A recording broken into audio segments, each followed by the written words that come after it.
Dude, well, how long was that? How long was that previous stream? So, welcome back, everybody. If you joined me in my last stream for 5 hours, Holy shit! Holy shit!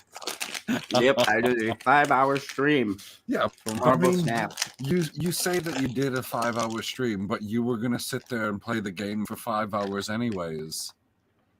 I mean, that's why I was like, hey, I can't do this on my channel because they come for the excitement of Black Adam or news or yeah. movie reviews.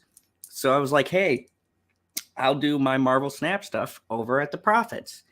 And that stream was just to explain the basics, show a couple of games, and move up the rank. But now we're getting serious. I'll be doing deck highlights, how to build a beginner deck, and I'll even play a couple of matches with a beginner deck.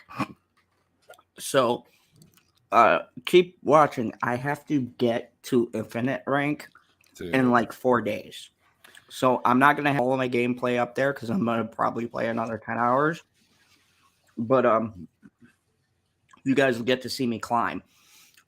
Just so you know, Infinite Rank is the top 5% players of Marvel Snap. There's like 3,000 or 4,000 right now.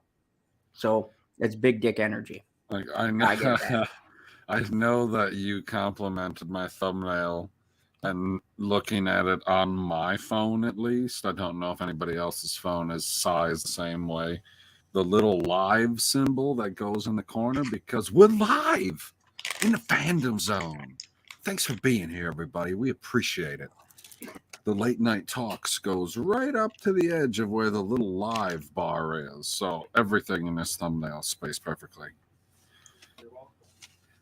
Yes. Thank you, nephew.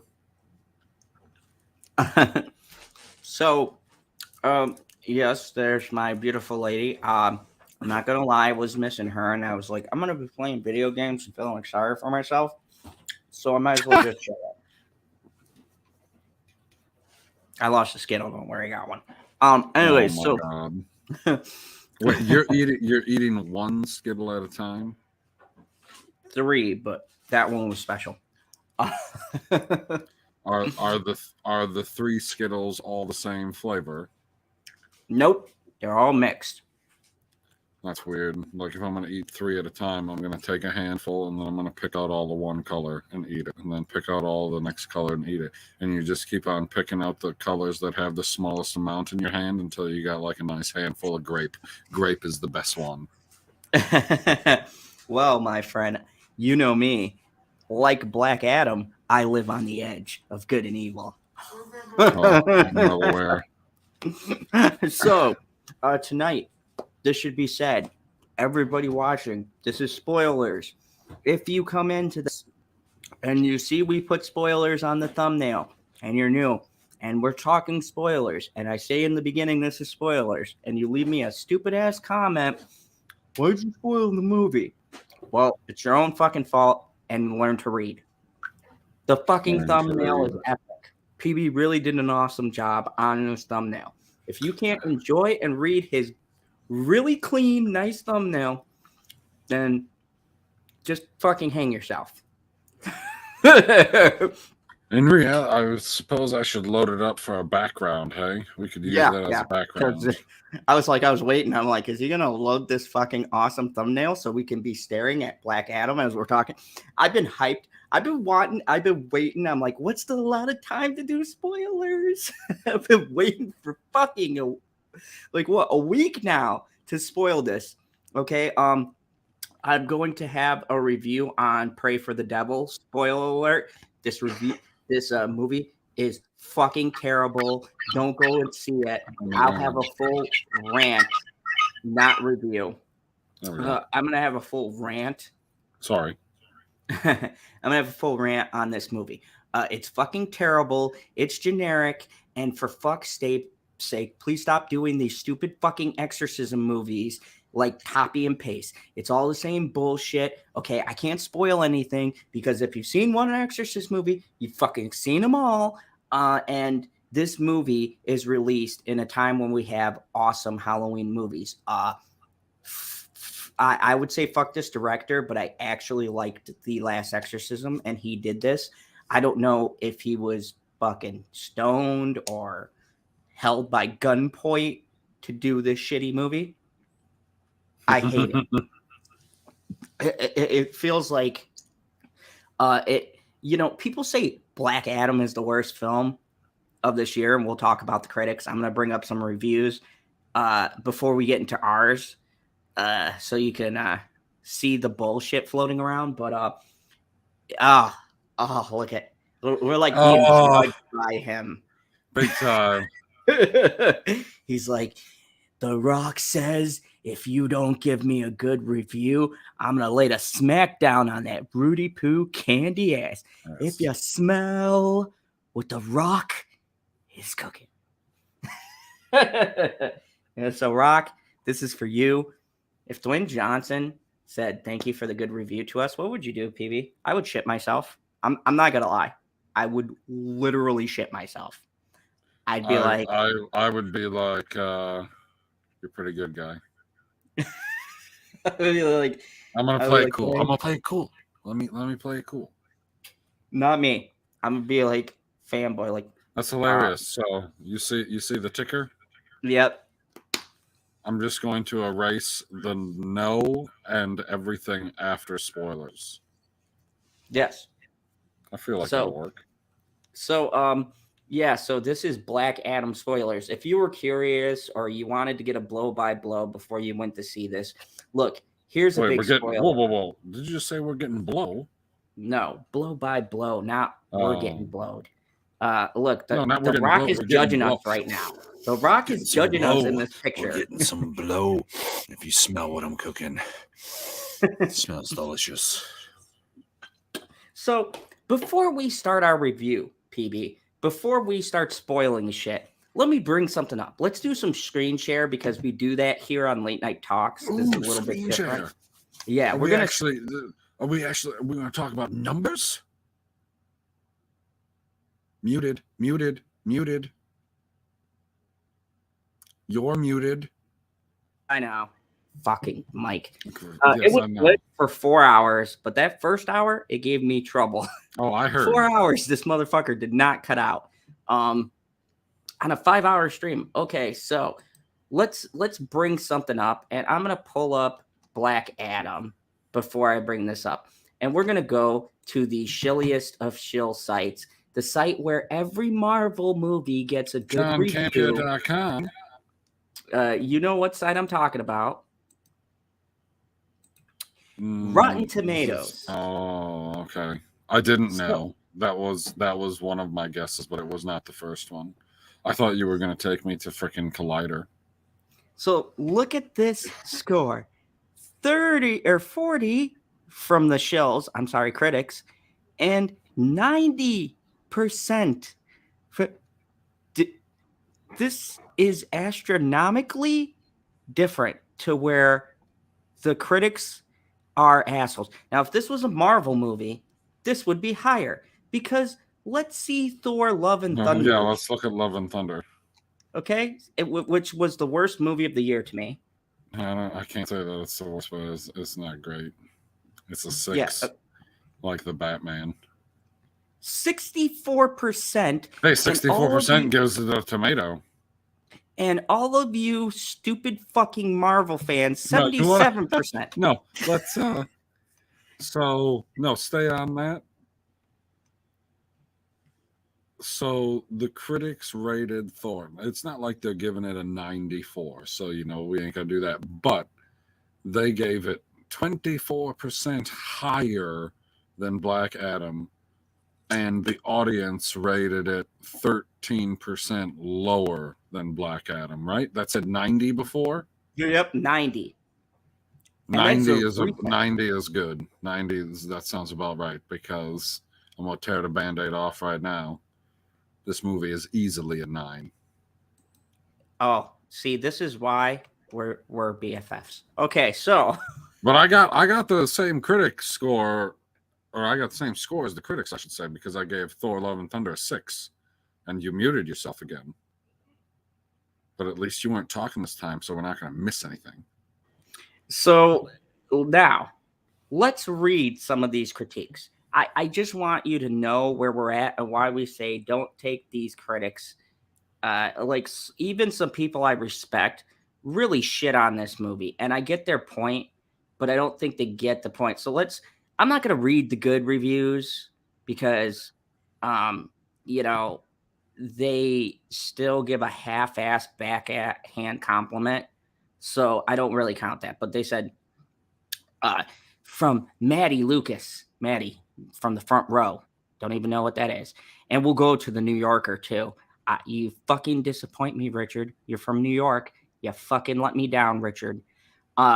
Maddie says, Jamie Coletta Serrera, the only person female in the cast, so of course, is a gifted craftsman who deserves much better than this because his talent, that's a he. I thought that was a she. Okay. Are both wasted and buried beneath layers of ugly CGI and an overbearing score and a story that makes the proverbial dull dishwater look positively vibrant. Fuck you, Maddie. You weren't watching the same movie I was. You're a cunt. Next one, Richard. What does Richard have to say? There's something morally dreading and aesthetically depressing about the bottomless toy chest of CGI being reduced to a toolbox of cinematic bureaucracy. Richard, watch every fucking Marvel movie. I'm sorry. Like the same. Now, if you look at these assholes, same review on like Thor or one of those, they'd be like, the CGI is a spectacle for the eyes. Marvel, Kevin's dick gets bigger every year. He's just so amazing. Everything he puts. But because it's DC, and this is not conjecture anymore, this is fucking proof. Every fucking DC movie, right down to Joker, which was a great movie, the critics attacked. This is going to incite riots and people are going to commit suicide and Joker's going to come in real life and he's going to rape my wife and it's going to be terrible. And you know what happened? Not a goddamn thing. Yes, the rant is starting. Welcome, Sean B. Welcome. We're going to be lively on this one. This is not my tutorial. This is me pissed off. These motherfuckers have never, ever given any DC property positive reviews since fucking the original Superman and Batman. Fuck you. You motherfuckers have your head so far up corporate America's ass that you have lost the ability. Like, look, I'm going to be real. My fan score as a DC fan is a fucking 20. Realistically, For Black Adam, you give it a 20. yes. Realistically, I can't sit here and argue against that. Realistically, this movie isn't probably that high. It does have some issues. We'll talk about it. I sat there and watched the entire movie. Like I sat there and I was like, you know what? It's a DC movie. I like DC characters. There was a what do I want to say? There was a trailer for Shazam 2 before the movie started. I was like, is Shazam going to be in this movie? Is he going to show up at some point? I sat there and I watched the whole thing and I went, this might be the best DC movie that's ever existed. And now Victor Lopez. Because hold on. Sorry. It's quite possibly the best DC movie that ever existed, and the only other two that pop into my mind that are at the same level of it. Like I'd have to sit there, rewatch the movies a couple times because I'll definitely be rewatching this movie several times. I already have. Right. The only other two that come close to it, or it comes close to them, is The Dark Knight and Joker. And Carrie says, I gave Black Adam a 9. It was awesome. Well, Fucking you're at the right man. place. Man. Hello, so, Carrie. Thank you for being here. Hello. Oh, you gonna say hello to everybody? We didn't say hello to nobody yet. I went straight into a rant. I'm sorry. Okay, keep ranting. Keep ranting. We'll say hello to them once you're done. So Victor, Don't go away, people. No, only repeats the apparently insurmountable errors of its predecessors' counterparts. No, because Zack Snyder's not directing it, so you're wrong, Victor, already. And I'm a sentence in your fucking review, you cunt. I think I'm so cool because I wear cool man shades. Look at my hat backwards. You could tell I'm a serious reviewer. Fuck off, Victor. But it seems to be built on a pastiche devoid of personality that turns its viewers in a deja vu saved in extremes by a laudable dedication of Dwayne Johnson. Like, are you even putting words? What the fuck does that all mean, Victor? What are you saying? The cult of Dwayne boosted the movie sales? Newsflash. He's not Beyonce. Shut the fuck up. Like, this is like Black Adam is mostly a movie made up of strictly baseline ideas of the regular regurgitation of already existing ones. Every fucking movie is a regurgitation of existing baseline stories. Every movie. Like, that's not a critique. Harris Dang says Black Adam fails to be memorable. What? Dude, Black Adam. There are so many moments in this movie that are memorable. Like, what are they talking about?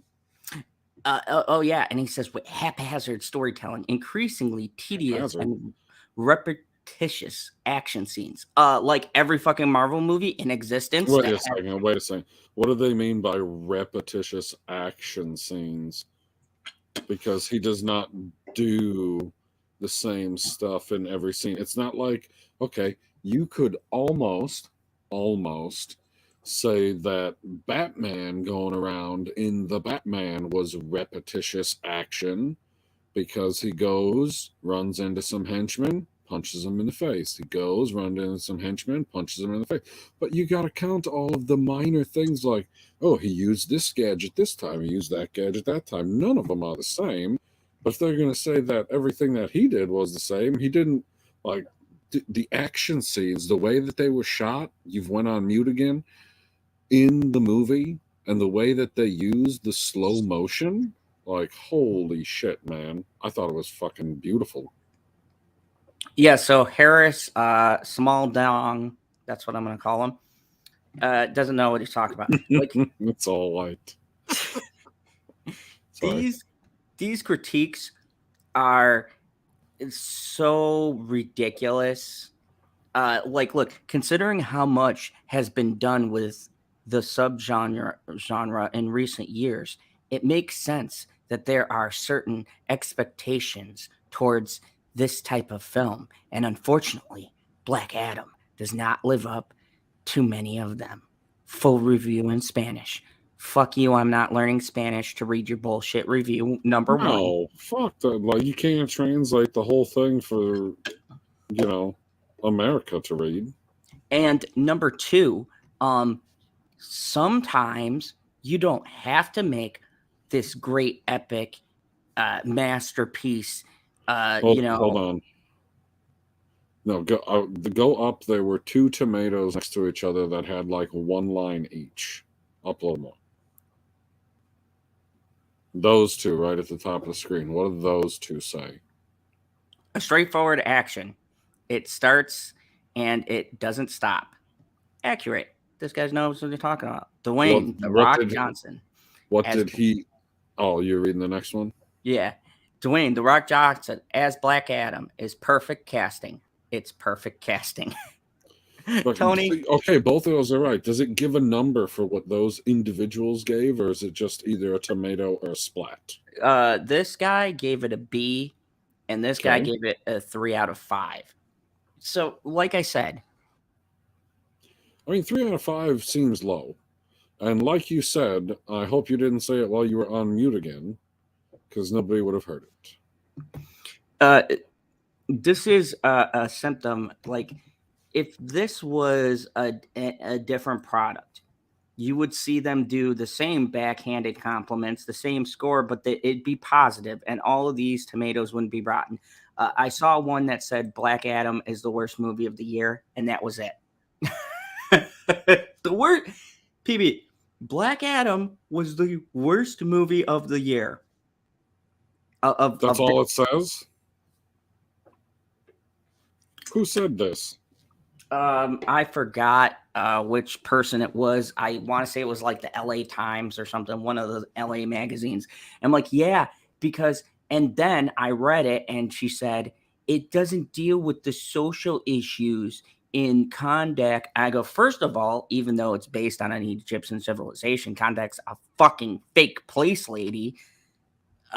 Second, oh, I'm sorry. It didn't have enough politics for me, so I couldn't give it a high rating because I watch everything for social commentary. If it doesn't have social commentary, it's obviously not a good movie. That's why Marvel is awesome. They have so many, like, they have females and they have. What do you mean jokes that social are commentary? funny. The whole thing is built off of social commentary. Like, they're looking for a champion to liberate them from what's it called? Something gang? Intergang. Oh, okay, it is intergang. That's what I was thinking. I was like, that don't sound right. Yeah, intergang. Yeah, Like, the what- commentary is he is essentially kind of like, I don't know, Japan or China. They're like isolationism where he only cares about his people. Like the commentary is that superheroes like Superman and Batman seem to only help certain regions and they don't have their own hero. And then the good guys come and they're like, fuck you, we've got Black Adam. Get the You fuck know, out of here. they Kondak probably would have had its own hero if Vought was around. Oh yeah, Vought would have made sure to. They'd have been like, "Oh, we'll get a hero over there in no time." Don't you worry, we'll liberate that Furphy. We need some of the Perfect. We need give us some gold. Eternium. Some Give us some Eternium. gold. Yeah, we'll just take that crown. We'll take 2. So let's break this down. I'm gonna be skipping You gotta around. say hello to everybody. Oh yeah. So Start let's at say the hello bottom to and just everyone. start working your way up. Hey Carrie. Hey KH. Our favorite Wait, Karen. did you go to the top? Because I said start at the bottom and work your way up. Oh, I went to the top. Okay, then keep working your way down. Chopping chop. Hey Christine. Karen. Hey Hey Kim. Christine. Hello Kim. Planet Q's Queen. What's up, Q's Queen? I need that suicide prevention. Reading these reviews. Hey Right? Kim. I think you already said Kim, but we'll say hello again, Kim. Susan Rodenhaver. Hello. Hello, Susan. Hopefully you're still here.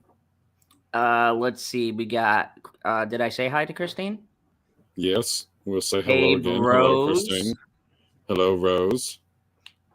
Sean B. Welcome. What's up, Sean? And Lemon Pie. Yes, Our favorite Monsieur Pie. What's up? So, tonight we are going to spoil the fuck out of this movie. If you come here for a spoiler review, we wanted to give you the critics' bullshit review first before we do our coherent review. And look, I'm going to preface this. I'm going to preference this right now. We might joke around and stuff like that, but on a serious note, look, this movie is not going to change the game for all these movies except for that fucking end credit scene. We'll get to that in a second. But this movie is not designed to be some kind of think piece or to have a big political statement or any of the bullshit things the critics are looking for. This is a fun movie. You can take your friends. You can see how Black Adam fucks people up. I mean, this is just a fun. It's a movie that is, at least from what I got from it, exclusively designed to introduce you to this character in one of the most awesome ways possible. And it's a fun ride. It's not trying to be anything unique. It's trying to take what we already know and bring us back to basics. Didn't that feel that way to you, like the old, like Spider-Man and Spider-Man 2, like that kind of comic book movie? The only thing, lots of action. The only thing that it was lacking in that respect was the villain being the villain for the majority of the movie. And we'll get to that. We're going to get to the I'm positives and saying, negatives. like, okay, let's compare it to something else that's freaking epic. Iron Man. Okay, so you have a villain, because you get introduced to whoever the freaking 10 Rings is. So you get introduced to those people, but you're like, well, there's got to be something else going on here. And sure shit, as soon as you get back to the nuts and bolts of it, you're like, oh, Jeff Bridges is a bad guy. Shit. And Oberyn? he's that way. Yeah, I don't remember what his he just calls him Obi. Yeah. Obadiah. Obadiah. Obi. It's Obadiah. Yeah, Obadiah. There we go. That's Yeah. what Pepper Potts. Anyway, once you get to the nuts and bolts, which is like, I don't know, 90 minutes of the 2 hours that's available, you have the villain. Whereas this villain, in reality, he showed up at the end of the movie. Yeah, he was there in the beginning. We kind of knew who he was, but No, he didn't do shit. Once he's gone Super Saiyan. Yeah, he doesn't really become a threat until the end of the movie because we see what Black Adam could do. So let me just jump in. Jump. Hot take. This is one of the best introductions to a hero I think I've ever seen. I'm just going to ever. I can't think of a hero introduction that was more epic. And I don't mean like Deadpool might be close because his introduction was hilarious with him like nut tapping the guy jumping off of a fucking bridge. I mean, that was, but as far as spectacle, okay, so let me set this up. Maximum effort. Let me set this up. He's knelt down for a hell of a long time. And the camera's panning. And look, this is PG-13. I thought they were going to pull their punches based on the trailer. And kudos for the trailer not spoiling this. When he turns around, because this guy makes the mistake of going close to the gun. And this is a trope, but I love it because this really highlights it. Oh, that was so awesome. I couldn't remember what you were talking about at first, and now I do. I was like, oh, that was amazing. So he goes up to this guy. There's mercenaries. The guy goes up to him. Yeah, the guy goes up to him. There's mercenaries. They're surrounded. Dumb bitch found this cave. I'm sorry. We're still not setting it up good enough because it's even better than that. Because there's 4 guys standing there, right? Yep, all fully loaded machine guns. Right, they're fully loaded freaking machine gun. They got freaking tactical gear on. They got the whole freaking 10 yards. Great movie. Anyway, not the point. Point is, they obviously have a hierarchy between them because one looks to the right, he's like, it's on you. And then he looks to his right, he's like, it's on you. He looks to his right, he's like, it's on you. He's like, fuck, I'm the last person here. Son of a bitch. And he just creeps over there real slowly. And then he's like, hey, doesn't he say, show me your hands? Yeah, he says, show me your hands. Now, he shows him a hand. He shows him a hand. Here's the funny part. This guy appeared from fucking electricity. Now, I can kind of give these guys leeway because you don't see someone appear from a bolt of lightning every day. So I guess No, you don't see somebody appear from a bolt of lightning, but you do know other things that are going on in the world. So they know there's crazy shit. So he goes up and takes his gun barrel, sticks it real close. And Black Adam grabs that motherfucker by the throat and he electrocutes him from the inside out. And the best part is, if this was Marvel, they would have cut away. They show this guy disintegrate. He goes from a fully fledged. They even zoom in on his face when he's doing it.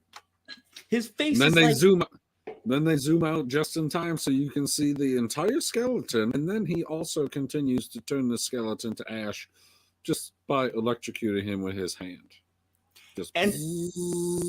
And I just imagine that, holy fuck, if Shazam wasn't a kid, there'd be 2 killer motherfuckers. But anyways, he has the skull like Hamlet, and he fucking tosses the skull to the side. And then, so I wish Perp was here. Perp has this thing called quotables, and what he means by that is there's lines in the movie that you remember. they start showing the fight from Black Adam's perspective. And I like this view because we always wonder if you're Superman or Flash and you move super fast, right? What do they see, right? And you get to see how he views the world, and it's slow as shit. But they zoom out and he's moving fast as fuck. So it's almost like Max Payne slow-mo. Like you're seeing shit whiz slow motion. And so they start shooting him. Motherfucker levitates up, grabs a bullet, and goes, "Your magic is weak." Oh my god! Because he's Or the full quote? I think, and I could have it slightly wrong. Your magic is weak. Mine's not. I was like, fucking hey, man. And thank you, Planet Q's Queen, for today's sponsor, MoviePalette.com. If you want Black Adam background in a movie palette, did they have it? I mean, I'm just guessing they do. They have everything. I don't. Well, I know they have everything, but it's gotta take a moment. Like they don't have the movie ahead of time in order to make it when it comes out. You know, I'm gonna have to go check that. You get what I'm saying, though? And you can check too for Black Adam or any of your favorite movies. Just go to moviepalette.com and get a movie palette of your favorite. Oh, I already said that. That's what I get for just starting to read the comment. Enter promo code ZONE15 to get a deal through the channel and support your favorite general. So, like, you're looking for Christmas gifts, right? This guy would work with you. Oh, yeah. Yeah. He'd be like, I like your style. You know bullshit. You go around, you just kill the people that you need to kill. He's like, that's what I do. And then I let the gods sort it out. So, yeah, so there's a lot of great moments, but back to this opening scene, right? And keep in mind, this is not a movie. It's not the opening scene of the movie. The opening scene of the movie takes place in some civilization in Samaria, I guess. No, Kandar. That's Kandak 2000. Where's Kandak on the map though?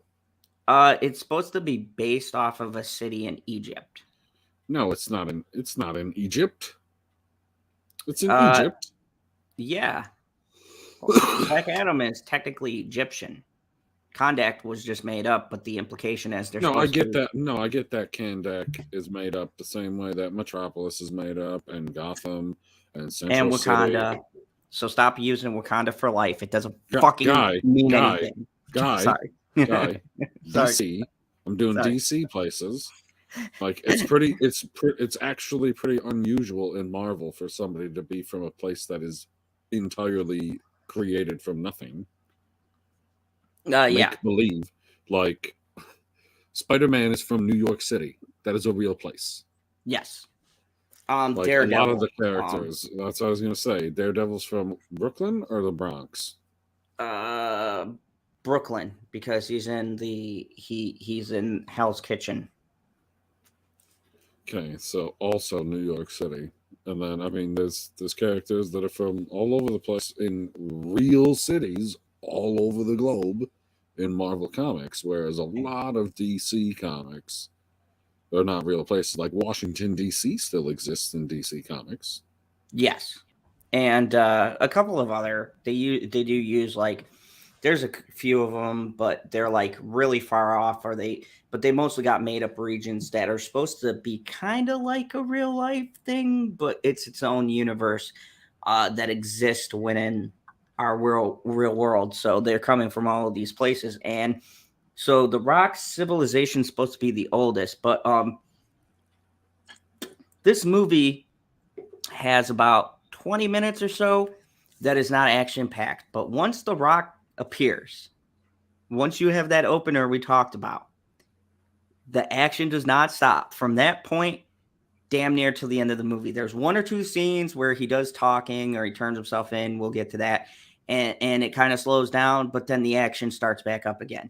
This movie is non-stop fucking action from beginning to end. In that scene, we didn't even bring up the coolest part. He rips somebody's arm off and they show it. They show him throwing a piece of someone's arm off to the corner. He first hits somebody with somebody else's arm and then throws it to the side.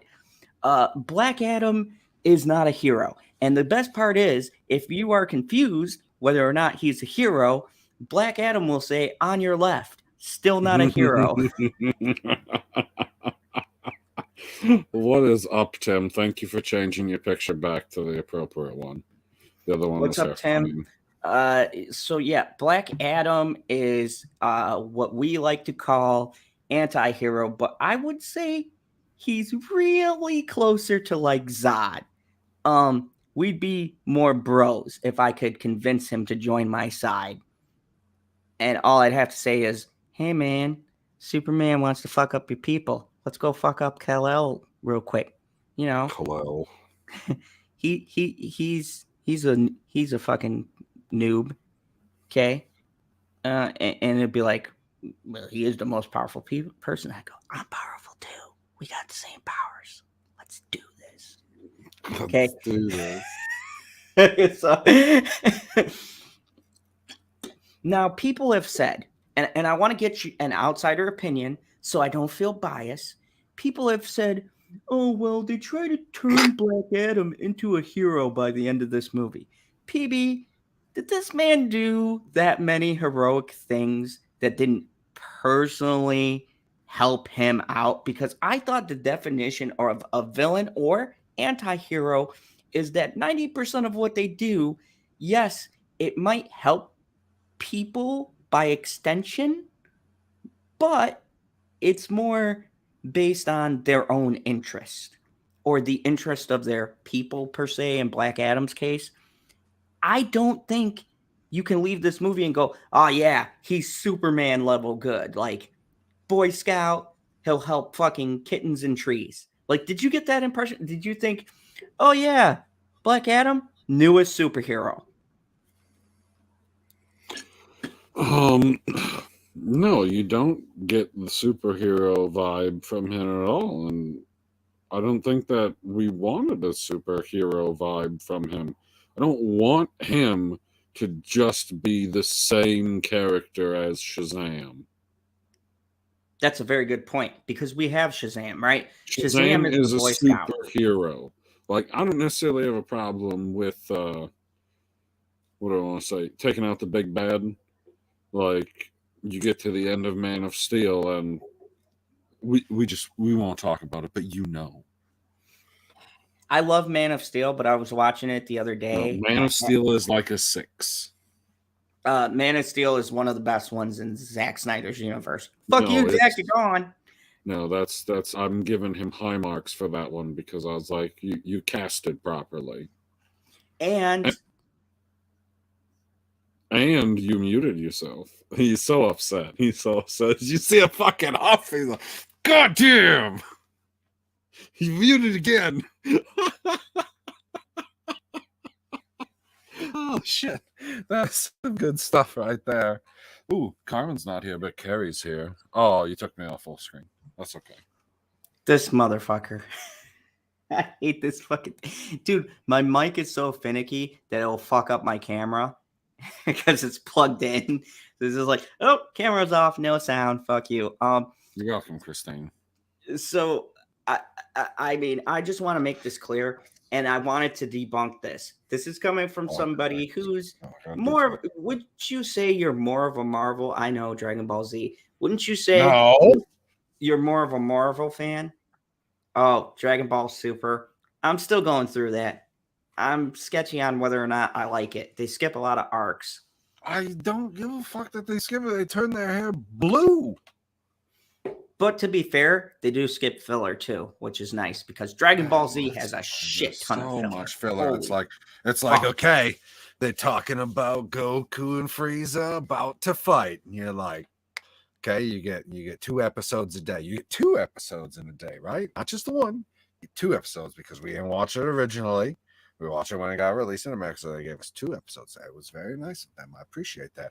And it still took 2 fucking months to get to the fight. Oh God, yes, because then somebody would come in and it'd be like, Like Goku would be "Yeah, like, what's going on with these Namekians that are still alive?" It's like they're all gonna die. I don't give a fuck. Just get to the fight. You know who doesn't have a problem getting to the fight? who? Black Adam. So Black Adam, this notion going around that he's a straight up superhero or they change his character. I read the comics. I'm here to tell you, it was pretty fucking accurate. Now let's talk about Dwayne Johnson's performance. Did you feel like he was just Dwayne, or do you feel like he was Black Adam? Not knowing much about Black Adam. I will give them points for this as well. That's why I said this is easily a 9. I may talk myself above a 9 by the time we get to the end of the stream, but I started at a 9. This is one of those rare occasions where I did not see The Rock in the movie. I wasn't sitting there thinking about, oh, it's The Rock. Oh, it's The Rock. Oh, it's The Rock. I was literally going, because I don't know anything about Black Adam at all. Like, I've never seen him in any cartoon. I've never seen him in any TV show. I've never read anything about him. That's fine. I've never read anything about him, so I had no idea who it is. But I was like, oh, you got The Rock playing a comic book character, because he's not a superhero. He's not a hero. He's not a hero. He's a fucking badass. And he laid the smackdown on their candy asses. Anyway, I didn't see The Rock the whole time because I was wondering, what movie does he literally do the rock bottom in the movie? That was Fast and Furious. I think it was like is it in the Fast and Furious? Yeah, he rock bottoms Vin Diesel through a table. I'll never forget it. I was laughing hysterically. Okay. Because when Vin Diesel picks up the wrench, remember, to hit him, and he grabs him and rock bottoms him through the fucking table. Okay. So I was wondering once we get to the fight scenes, I was like, when are we going to see the wrestling moves? When are we going to see the wrestling moves? And then, he turned a man into a pile of ash. And I was like, they don't use that move in the wrestling ring. And it was out the fucking window, and I wasn't thinking about The Rock at all. Oh, thank you. Because I was talking about him right before I saw the movie. I was like, it's got The Rock. It's got The Rock. Carrie's not going to like it because she hates The Rock. She didn't actually hate The Rock, but that's the ongoing joke. Anyway, that's not the point. The point is, all I saw the entire movie was Black Adam. And I think what helped in that is that he was in character the entire time. He doesn't switch back and forth like everyone else does. Literally everyone else, even if they are in character. Like, what's a great example? Wolverine. Yep. It's not like he goes and actually suits up. Like Hugh Jackman never suited up. He never put the fucking cowl on. He's just always walking around as Logan constantly. And then when the claws come out, that's when he's Wolverine? No, that's not how it fucking works. You're supposed to put the fucking suit on. He was wearing his suit the entire fucking time that other than the flashback scene. And he got upgraded. The suit got better. This suit right here. He came back. He got a fucking cape. I guess, okay, I take it back. He wasn't himself the entire time because he was in suspended animation for 5 or 10 minutes of movie time? Yep. But probably closer to 10 minutes. But he wasn't on. It's not like he was on screen the whole time. It's not like you are looking at him just being a regular person per se. Yeah. You the only time you get that is in the flashbacks and they take place in the past. So he doesn't have the power. So even then, because I thought he was going to do some wrestling moves when he busted out. Because they get to the point where he, spoiler alert, he gives up his powers and is like, okay, you got to stop me from saying Shazam again, because then I'll have my powers. So he gives up his powers and boom, right away at the end of that fucking scene, they're putting him in suspended animation. And then he's not on screen at all until who the fuck do they contact to wake him back up? Dr. Fate contacts him, Dr. and Fate contacts him. that's a and it's sad like, you moment need for to get up, me. we need your help. Hold on. Dr. Fate is I don't want to talk about that. I'm still talking about Black Adam. We're talking about how I don't see the Rock. So he okay. busts out, and it's difficult to see the Rock at that point because they obviously put some type of fucking green screen suit on him, like he was the Green Man in that scene, because they make his body look like he's like an old disheveled man almost. Yep. And I was like, oh, okay. And that was after we got the whole backstory on who he was, which I thought was fucking fantastic. I did not see that twist coming at all. That it was so great. The twist. And we'll get to that. I was saying, oh, we're only gonna be an hour. Hopefully, Bitchy doesn't kill me. I'm supposed to watch. Okay, so when he busted out, I thought I was gonna see some wrestling moves then, because he didn't have no powers, nothing like that. Still no wrestling moves. One thing about The Rock at all. Dude, I was like, oh, he doesn't have any powers. They might nerf him. He fucked up Amanda Waller. Get better security. What the fuck? A frail old man beats the shit out of like 6 guards. Like 3 of them were armed. 2 of them tased him. I thought that Captain Adam ran security there. I don't know. She needs to fucking hire other people, because Captain Adam ain't doing it, man. Well, you know that Black Adam's not a hero because he wasn't in Justice League Unlimited. No, and not only that, but he fucked them. I'm pretty sure he killed at least 2 of those guards, because he punches someone so hard they flip like this onto their neck. I'm pretty sure that guy's not alive, PB. Awesome. His No, neck is I fucking did broken. love how the stuff seemed to make sense. Like, Oh yeah, is physics. Superman really in control of his powers that much that when he's going around punching people, he's like, okay, I need to use exactly 0.25% because this guy looks like a pussy. And that's the thing that I love too. This brings into question, like people are saying, oh, there's no realism. This is the most realistic look I've seen at what it's like for heroes like Superman, Flash, and like we talk shit about Flash, right? But just imagine being hit by a punch at 100 miles an hour. Like, I try not to talk shit about Flash. I try not to talk shit about Flash, but it's easy to talk shit about Flash because, Ezra Miller. Okay, so let's take him out and use Grant, right? Now, no, I love how they introduce some of the powers that he has in the TV show. Well, that the Flash has, but how they introduce them in the TV show. Now, just think about this, right? Even in the TV show, I'm like, okay, I understand pushing people and the force knocks him out, but how the fuck? He's a skinny dude. He's not Superman. How is he going against these big league villains? But then you think about what they show in here in slow-mo. It's like being hit by a car consecutively. I don't think at that point it matters how strong you are. It's the force. Dude, he punched a guy across the city. Or did he just toss him? No, he uppercutted him. Okay, that's what I thought. I thought it was just like, fucking gone. Did you even see? Dude, I didn't see where he landed. Did he land? Oh my god! So then what? When he was fighting those people out in the middle of nowhere, and they're like, "We want to question these people." Oh no! That was the scene after. He does this twice. After?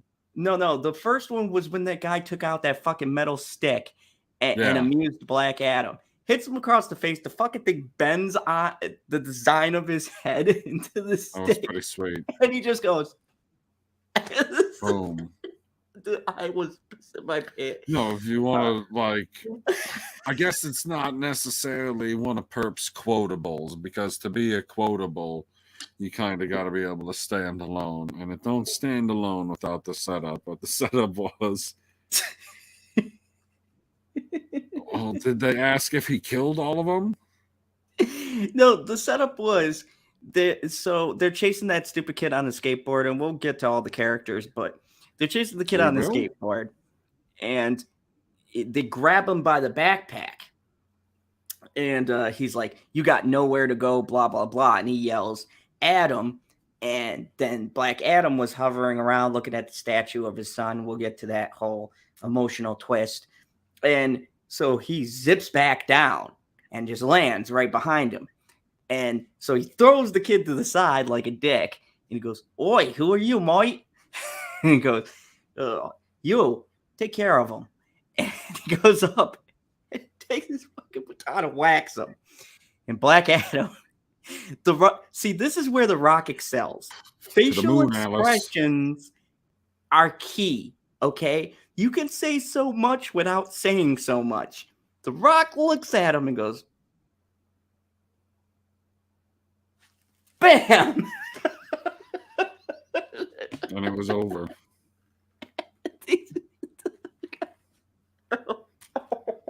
That's why I said this movie, for being a comic book movie, I feel like they struck an impressive balance between seriousness and comedy. Because they don't have either step on either. Like, it's not like a comedic moment and somebody tries saying something serious, and it's not a serious moment and somebody throws in a joke. It was one of those moments when you're in the theater and you as an audience member is going, did this motherfucker not get the memo of what this dude did in the cave, right? But just the way the scene plays out, and this is what I'm talking about, where someone shot this really good. He's so serious. But the Why so serious? That was sarcasm again, right? Oh my god, we'll get to that. Just checking. And here's the other thing too. He kills what, like 500 people in this movie? I swear to God, every encounter he had, he at least killed 3 people. How many people does he kill right when they bring him back and they send in that entire freaking battalion of men? He kills a fucking army. In the like there's at least PB. Like that's just like a showcase of powers. He's got the thunderclap. He's got the speed. He's got lightning bolts shooting out of his hands. Dude, that scene was so awesome. The way that I didn't realize that everything was moving at the same rate, right? Mm-hmm. So that when they stopped doing the slow motion, all of the heavy machinery gets destroyed at essentially the same time, and that guy gets blown up with his own grenade. Dude, that's so fucking funny. I can't even pick, dude. I'm gonna have the hardest time when I go to what's your favorite scene.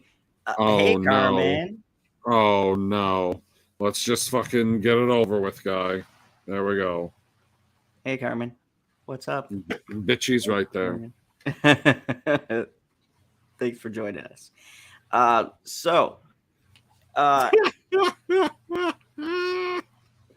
sorry. Just keep going. So it is hilarious because Black Adam has a very skewed view. And I'm going to state a scene kind of out of order. But there's a scene after, well, it is kind of in order. After they release him from the cave, he gets hurt by Eternium. Sorry, I just think of that shitty James Cameron. Don't see Avatar, for fuck's sake. Anyways, we're not telling you to boycott the movie. We're just telling you not to see it. So we see him get cut, and it apparently knocks him out. There's some kind of gas. He gets what's up, Landon? What's up, Landon? Yes, finally the review. So he gets knocked out, and this is a funny scene. So he goes in, and he goes. They're talking about how the mother says he can't kill people, or he can't. She doesn't want him to teach her son how to kill. He goes, well, then the boy's father will teach him how to kill. That's not his father. That's his uncle. And he goes, well, then his father will. And she goes, oh, he's dead. And he goes, I'm sorry about that. Sorry. Well, then who's going to teach the boy to kill? No, who's going to teach him violence? Yeah, violence. Violence. Who will teach him violence then? I was like, I don't know. Somebody will figure it out. Dude, yeah. Look, Landon agrees with us. We said we're at a 9 or a 10. Landon says this movie's a solid A. Like, yeah, this movie is fucking fun. And it's got a nice mix. Like, I like seeing killing again. I know it sounds morbid, but when you've What do you seen as mean, many like seeing Marvel killing movies again? as we've seen, nobody's dying anymore in them. So See, now we gotta like. I feel like we almost have to preface that at this point now. Like, you gotta say Disney Marvel movies because you see lots and lots of death in Deadpool. You see lots of death in Logan. Like, you actually see them. They don't do a whole bunch of cutaways. yeah, Disney Marvel, which if you take a look at their track record, right? Winter Soldier, Civil War, I don't get why they're so shy because there was implied death, but like now they're going, we family friendly. No, like the closest you get now is what the hell's his name? John Walker? Yep. John Walker pummeling a black man with the edge of the shield, and then you see a bunch of blood on the shield. Like, that's all you get to see. And it's a real shame because Black Adam, I saw like 9-10-year-old kids going into this. They loved it. The parents were all like, ooh, Like, that was heavy. I'm glad there was some fun okay, moment. like, I don't understand. I don't understand. Like, 8-year-old children get cut, right? Like, they fall down all the time and they get cut all the time. That is what children do. Why can't they see the blood in the movie? I'm not saying like the gory stuff. I'm not saying take them to see Halloween Kills Sar. because it's better than Halloween Ends. Not the point. The point is, I don't get like when whoever stabbed that guy and like you see the silhouette of the blood, like you see the droplets, but they're not red. Yep. You know what I'm talking about, right? I Yeah, in remember the exactly beginning, when that happens. when he stabs him and kicks him off that fucking cliff, like Jesus Christ, this is the opening of the. Yes. This is the literal opening. Somebody finds this Eternium, is a fucking moron and turns it into these people whipping them. I don't understand that, and that plays to my negatives, but whatever. He It's a small wanted the king's reward. And the king's reward was he got stabbed and kicked Spartan style off of this cliff in slow-mo, which nice touch for the 300 nod. He fucking Carmen. stabs dude in the chest and kicks him off of his fucking blade. And that's the opening of this movie. And when I saw this, I said, wow, this is not a Marvel movie. Go ahead. I don't know about this one, Landon. This was better than all the movies the MCU has put out, and that's the truth. I don't know if that is the truth. Like, I can't sit here and say that this movie is better than Infinity War. Neither can I. They can't killed a lot of say that. motherfuckers in that I movie. can't say that it's better than Iron Man. I can say that they're at least at the same level, and you know, maybe I'll do a little soul searching and find out that Black Adam is the greatest comic book movie of all time. But it's got some stiff competition just on its own side of the aisle. But I can't say that it's better than every single MCU movie because it's not like we're sitting here talking about, you know, Eternals. Ooh. So I would say Ooh. this would be a more accurate, Landon. talk Like about I that get movie. what you're saying. Terrible I would movie. say it's better than every MC movie released in this phase. I don't it's easy. count. It's like if you take all of the good parts from phase, what the fuck are we in 4 or 5? Yep. Are we in 5? No, 5 starts next year. Okay, so we're in phase 4, and we're not going to get the Fantastic Four. You a bunch of assholes. That's not the point either. God damn. Like, it is this entire movie. You take all the good parts from phase 4, excluding Spider-Man. Let's exclude Spider-Man. I'm gonna say that's under Sony, but whatever. All of the Apple bullcrap owns it. movies, and most of the good stuff that you're going to get from all of those is in Shang-Chi.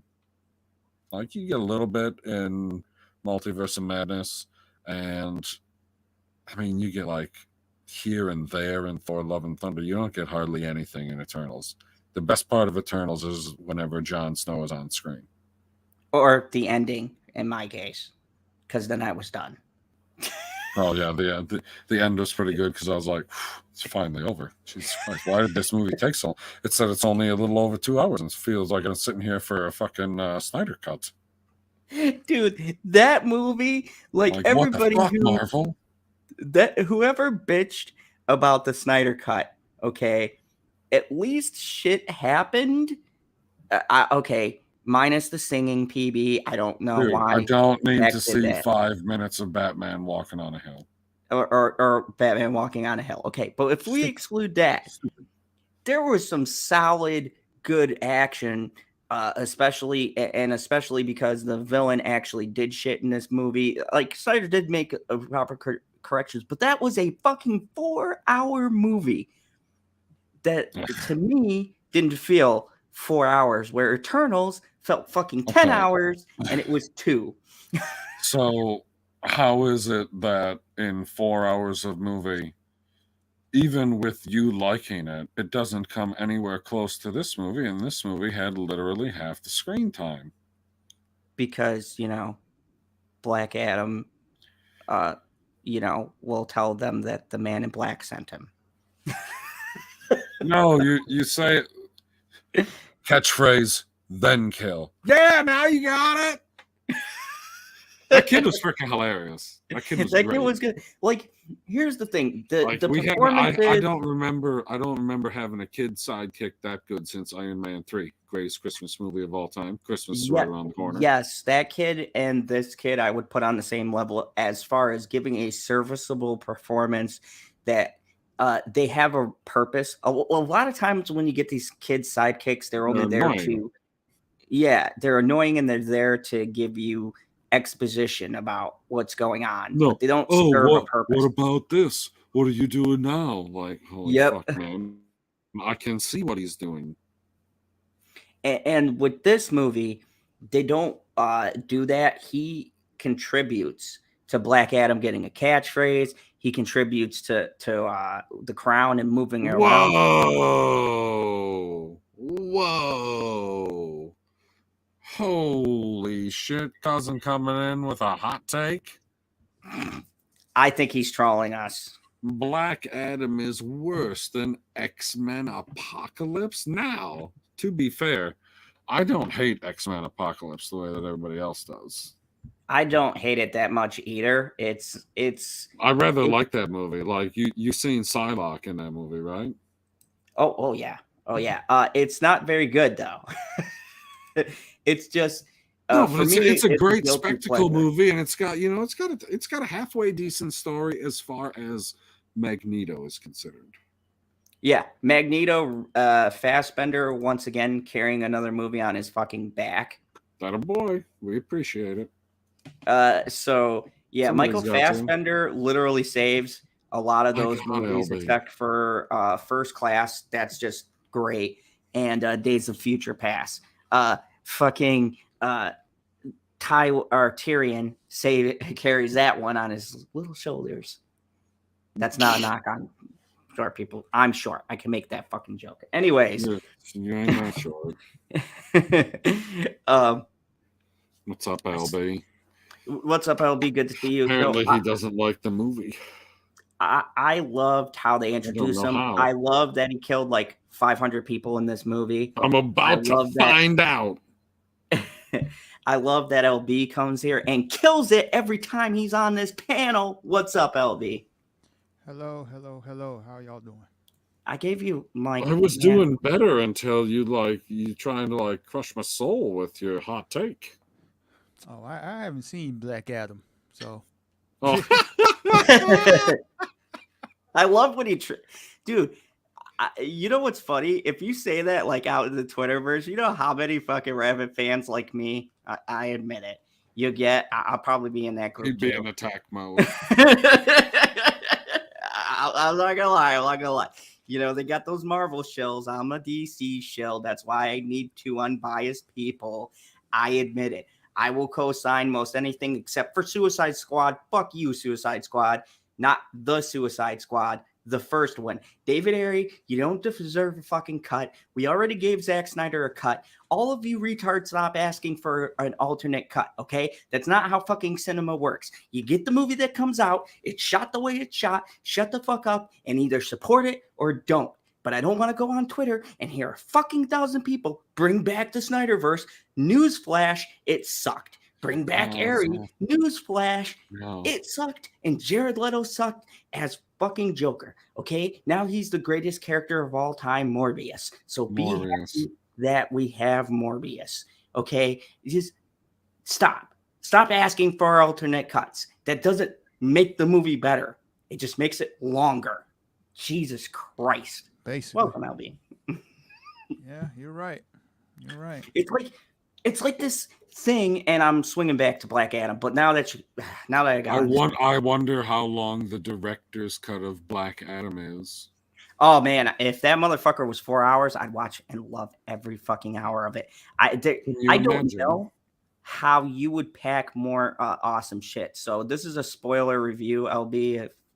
I don't know if you're cool. I'm out on DC, bro. I checked out, bro. I'm not watching any of their movies. I don't care how good people say that. I'm not watching them. I'm done, bro. So it's whatever. What made you quit? Probably Aquaman. The Snyder Cut. Oh, that seems unfair. Yeah, I mean, they got rid of that guy. They got rid of that guy. He's terrible. Snyder's out. It's not even that. It's like he got no work ethic. Every movie I've seen from this DCEU was trash. And I'm not exaggerating. Except the only one I would say wasn't trash. Man of Steel wasn't trash. Half of Wonder Woman was good. But you don't like Shazam? Shazam was okay. Birds of Prey I thought was okay.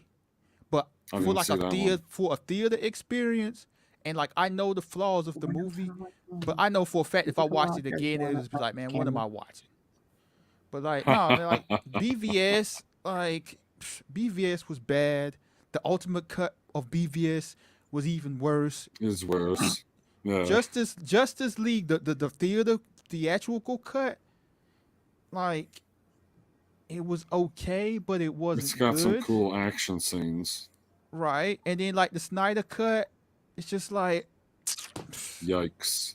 It's like, man, you really made a 4-hour music video / commercial with video game cutscene, more video game cutscenes. And he got paid another $100 million. Right. So it's just like, you know what, DC. Well, Aquaman, he didn't get the whole $100 million. Aquaman, bruh. Like, no, bruh. It's just like, you know. But see, let's be fair. If we're gonna say that about DC, let's look at Marvel's fucking spectacular list this year. Miss Marvel was trash. No, it wasn't. Miss Marvel was not trash. Stop. It was trash at the end. Movies. Okay, if we're going movies, I'm sorry. Thor: Love and Thunder is the most overrated on Rotten Tomatoes. It was fucking garbage. I almost walked out of it. It was terrible. Garbage. Eternals was terrible. Fucking what was the other movies they had? Spider-Man, I consider Sony, but we'll be fair and give them that win. That was like one. Multiverse of Madness. Hold on. How you consider Spider-Man Sony? Like Kevin Feige, the executive producer.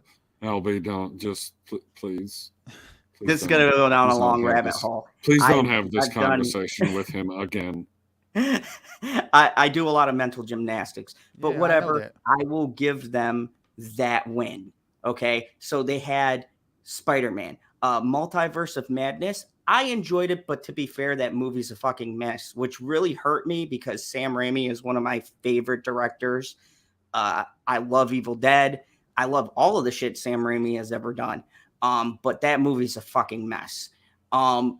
Like none of these projects has panned out. The best fucking thing I saw from Marvel should have been in the theaters and was Werewolves by Midnight, which was excellent. And I'm pretty excited for the Christmas special because once again, that's James Gunn working on Guardians of the Galaxy and Kevin fucking Bacon. How could you not be excited about that? But so, I mean, Marvel's been in pretty bad shape since the end of Endgame. No, they're not, bruh. Stop it. Like, Storytelling wise, yes, they are. Everything they've launched has been terrible. No, it hasn't. Stop it. Like Mhm. that's what you call an over exaggerating, calling everything terrible. Like Eternals was boring, but it wasn't like, to me, a movie is trash. Eternals was pretty bad. To me, a trash movie is just like, you know what? There's no redeeming good aspects of this movie. Like, it's all bad. Every aspect of it is bad. Like, Eternals is just boring. The visuals are impressive, and I know the director. Some of the visuals are impressive. Some of them are very disappointing because for some unknown reason, Marvel's like super cheap with the CGI in this phase. I mean, not only that, I would say Marvel has never been great with the CGI. Every movie since like phase 1, I can pick out CGI issues in every single movie. That's because phase 1 was Paramount. Yeah, because like back then, like with Iron Man, they actually shot it on film, if I can remember, like that type of stuff. Like, then they use practical effects and stuff. But you know, every Marvel movie, I could point out something. Even like Infinity War and Endgame, which is their best looking CGI. There's a few in Infinity War, right? Like when Thanos is walking and then he sits down on the throne, like some of that stuff, like. But like, come on, bruh, stop it, man. You can't sit there and say Phase 4 is trash and all the movies are trash. Like, no, bruh. They are. I can confidently say that they are. If I comparatively look at my enjoyment level from Phase 1 through 3, it's been pretty solid. And even some of the beginning of Phase 4, I was not on the negative train. But after watching all of the shows and the movies, talking about the movies. They've only dropped what, 5 movies? So, what I would say of the 5 movies that they dropped, I would say 4 of them are in the lower half of the MCU.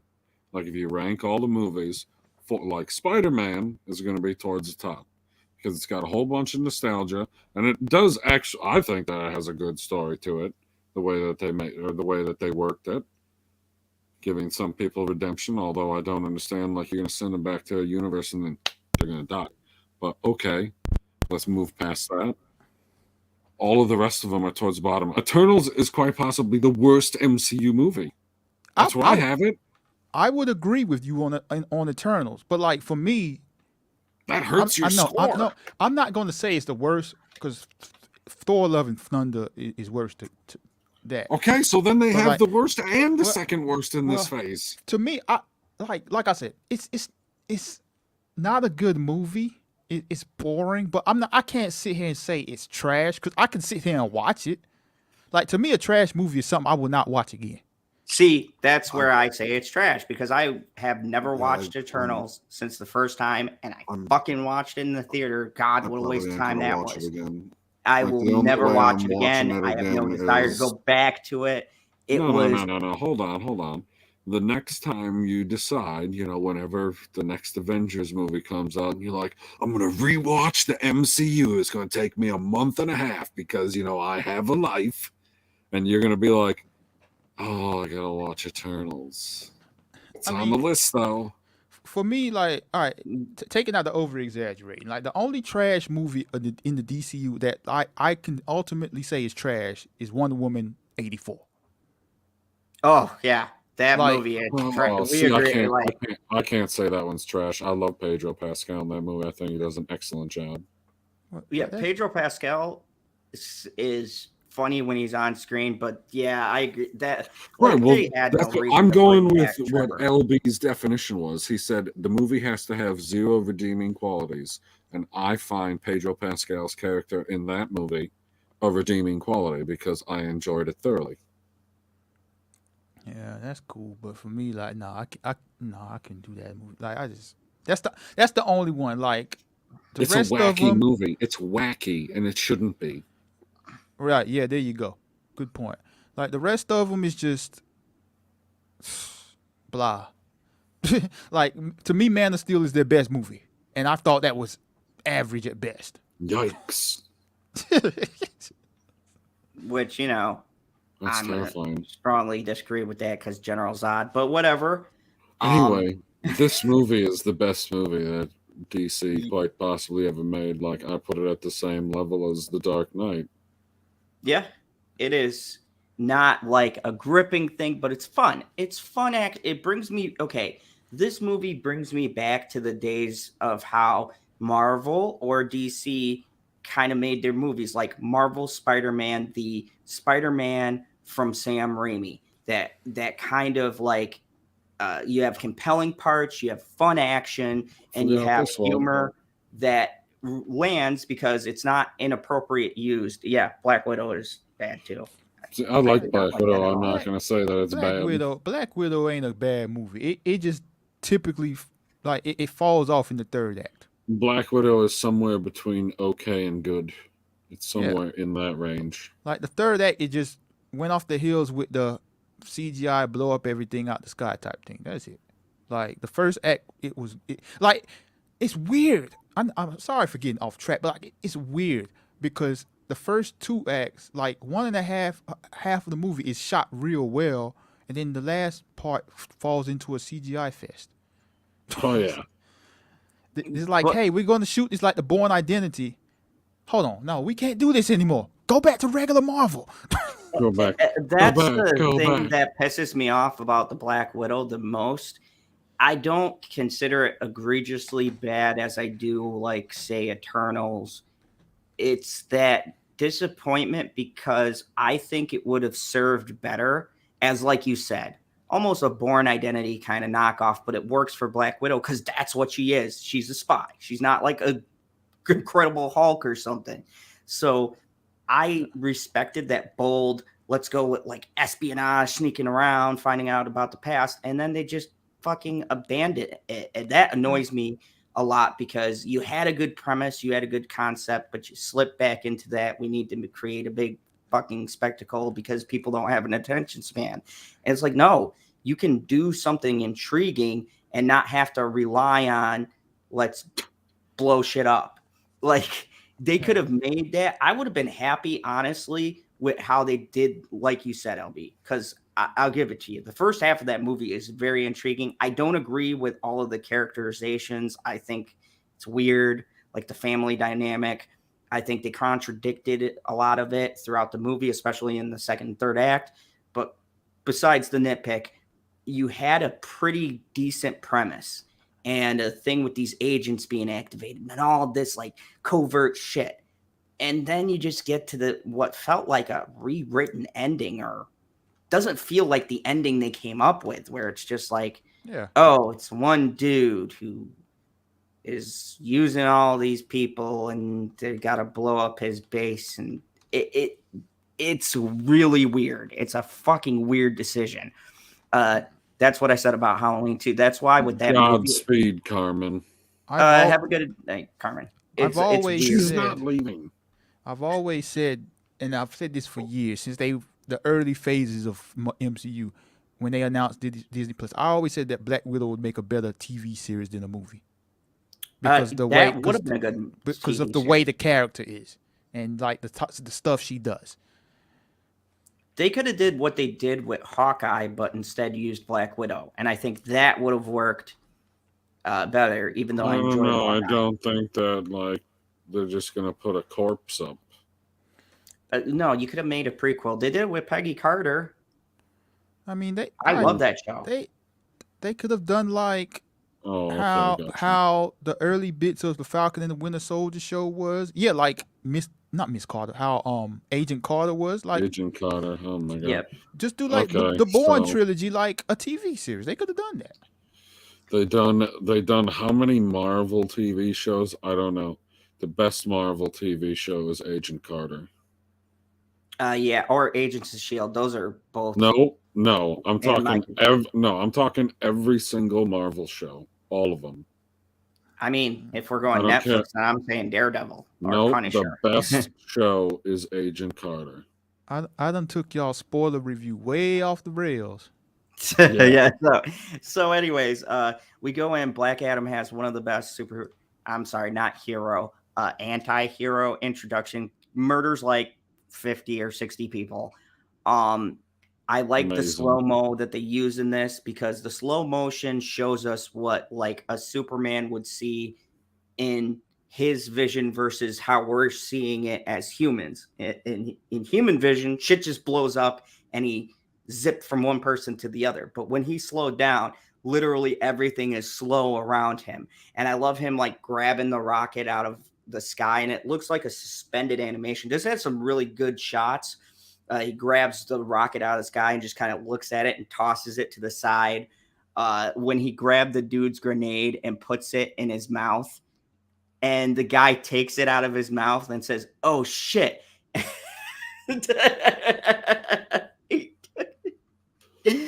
was cracking.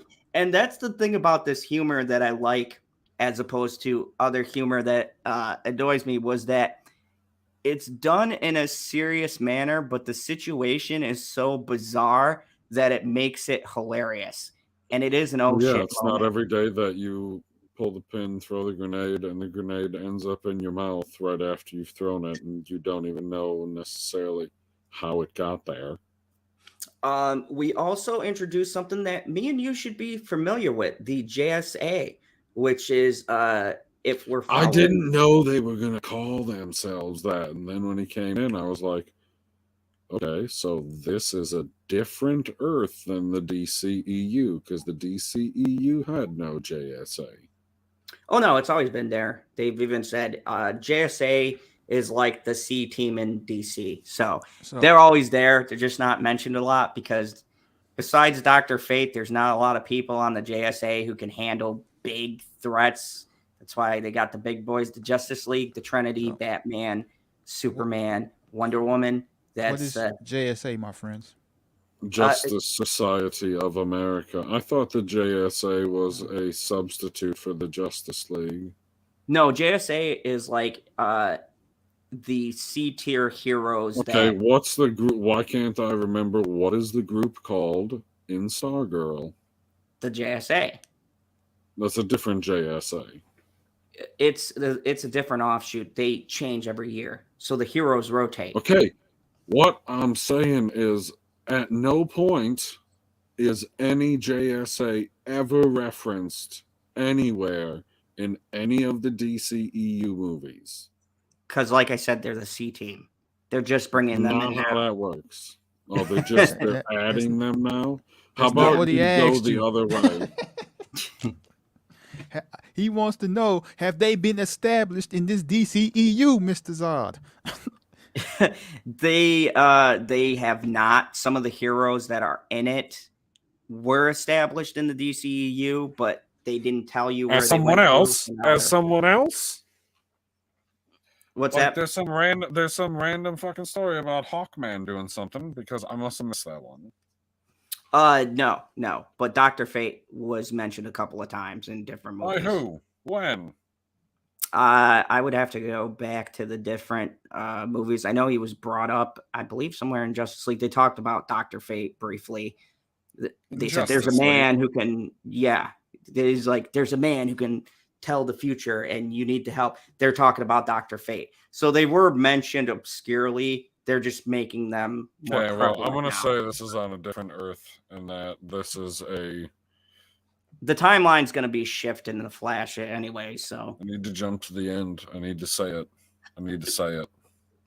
So let's go to the post-credit scene, then the best scene. Because my god, LB, it was amazing.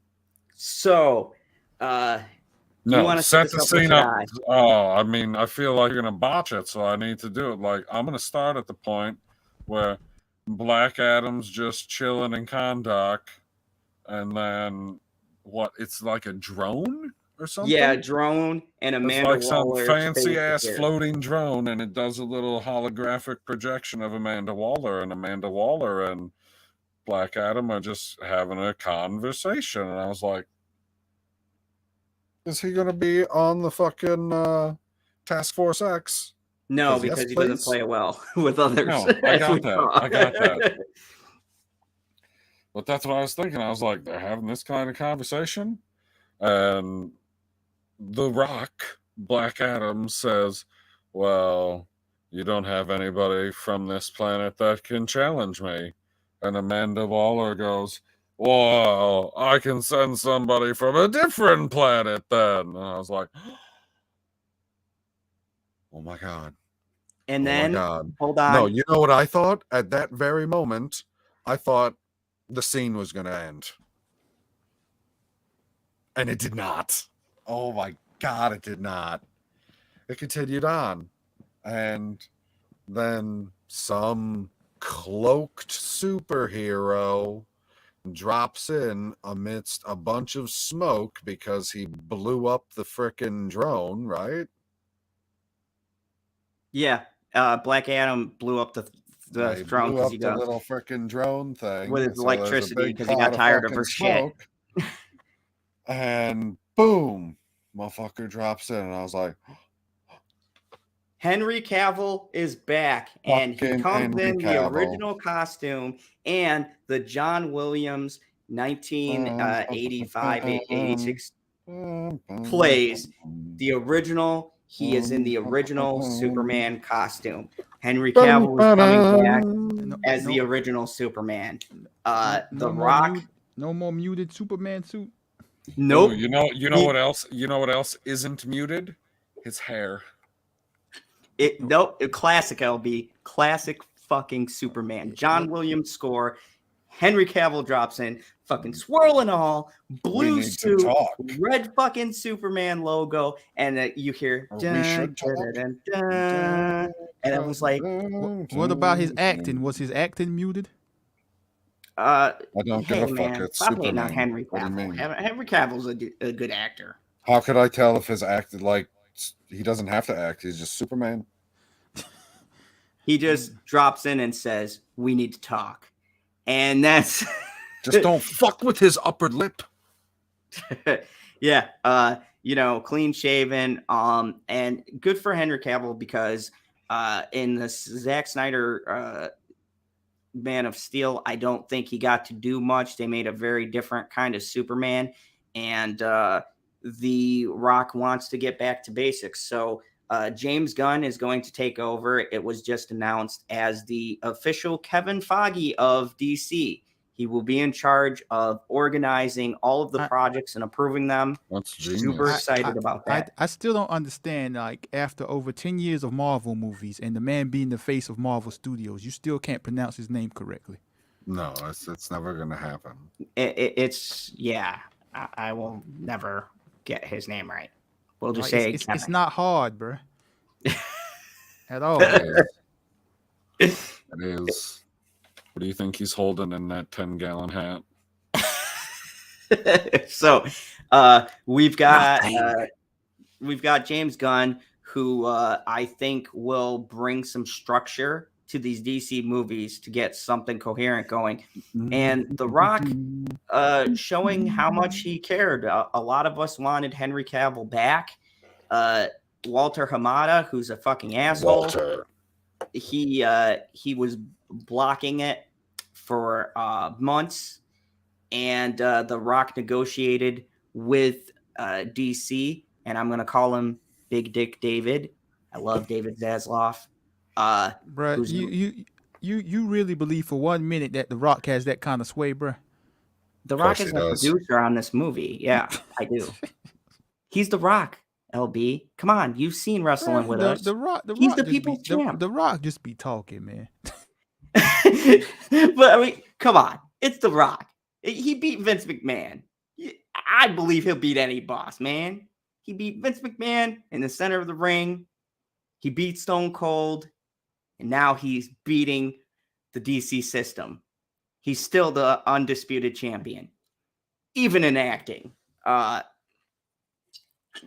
But yeah, this movie was 15 years in the making, and The Rock was doing these negotiations for years. And The Rock and Henry Cavill have the same agent. I don't think it's a coincidence that now Henry Cavill would be in this movie. Yeah, they have the same agent. So if it wasn't him, then it's a big fucking coincidence that in The Rock's movie, we get Henry Cavill back as the original Superman. I don't think those are coincidences. So yes, I think The Rock did have some say, and this movie's doing very well. So are you gonna answer this question, guy? Yeah, he's wearing the Christopher Reeves Superman suit. traditional blue, red boots, red symbol, red cape. Superman we know and love. And he's got the fucking swirl. You know what makes Superman? Not the emo hair. I'm sorry. Love Man of Steel. But he doesn't have the Hello, depressed Jane. look. He doesn't have the black suit. It is happy, hopeful, gonna save the world Superman. So, I mean, Superman really ain't a hard character to do. It's just weird, man. Especially after the Dark Knight came out, it's just like, yeah, man, we ought to make a Superman movie like Batman. No, Two yeah, that's right, completely LB. different characters. No, you can't. Thank you, LB. And that was one thing Henry Cavill said that bothered him while making Man of Steel. But he trusted Zack Snyder. We okay. And No, we didn't. No, we didn't. okay, you're not a DC fan. I did. Okay, I did. I Bullshit, I'm trusted not a Zack DC Snyder. fan. You lying sack of shit. Okay, all right. You didn't read the comics.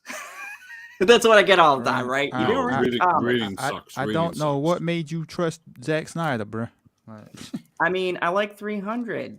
I like Dawn of the Dead remake. I like I mean, 300, Watchmen. 300 and Watchmen is good, but it's just like Watchmen is trash. what about hate it. those movies make you think he could make a good Superman movie? You know, I wasn't really thinking about that, but now that I go back and watch Watchmen, and then I hear what Zach said for his Shot What? composition. That's what he was thinking. He's like, this is beautifully shot. yeah. It looks just like the comic book. Way to go, Zach.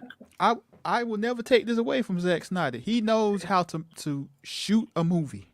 He knows how But to he do can't that. write for shit. Everything else, he ain't got it, bruh. He's like one of those guys where you write the script and go, Zach, don't deviate. Just fucking shoot what's in the script and get your paycheck. Because my God, when he tries to make a story, do you know his original idea for Batman? He wanted Batman to go to jail and be raped, bro. Yeah, it's No, gotta be. See, this is No. the one time. This is the one time where I'm so glad the executive stepped in and said, Zach, you can't have Batman get raped, bro.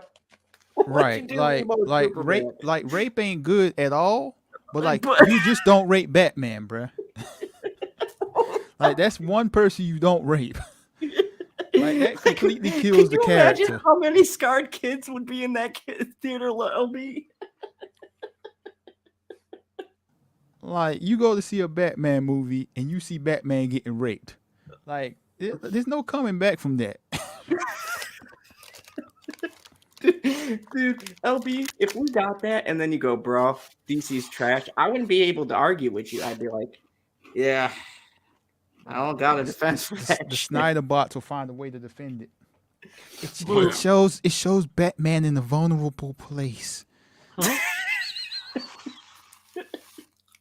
Like, bro, and look, the Snyder fans are ridiculous. Like, look, as you can hear, I give Black Adam a 9. I fucking love this movie, but I don't like Zack Snyder's reign. And all of you fucking Snyder people really piss me off because when Zack Snyder's movies came out, the DC fandom was pissed off.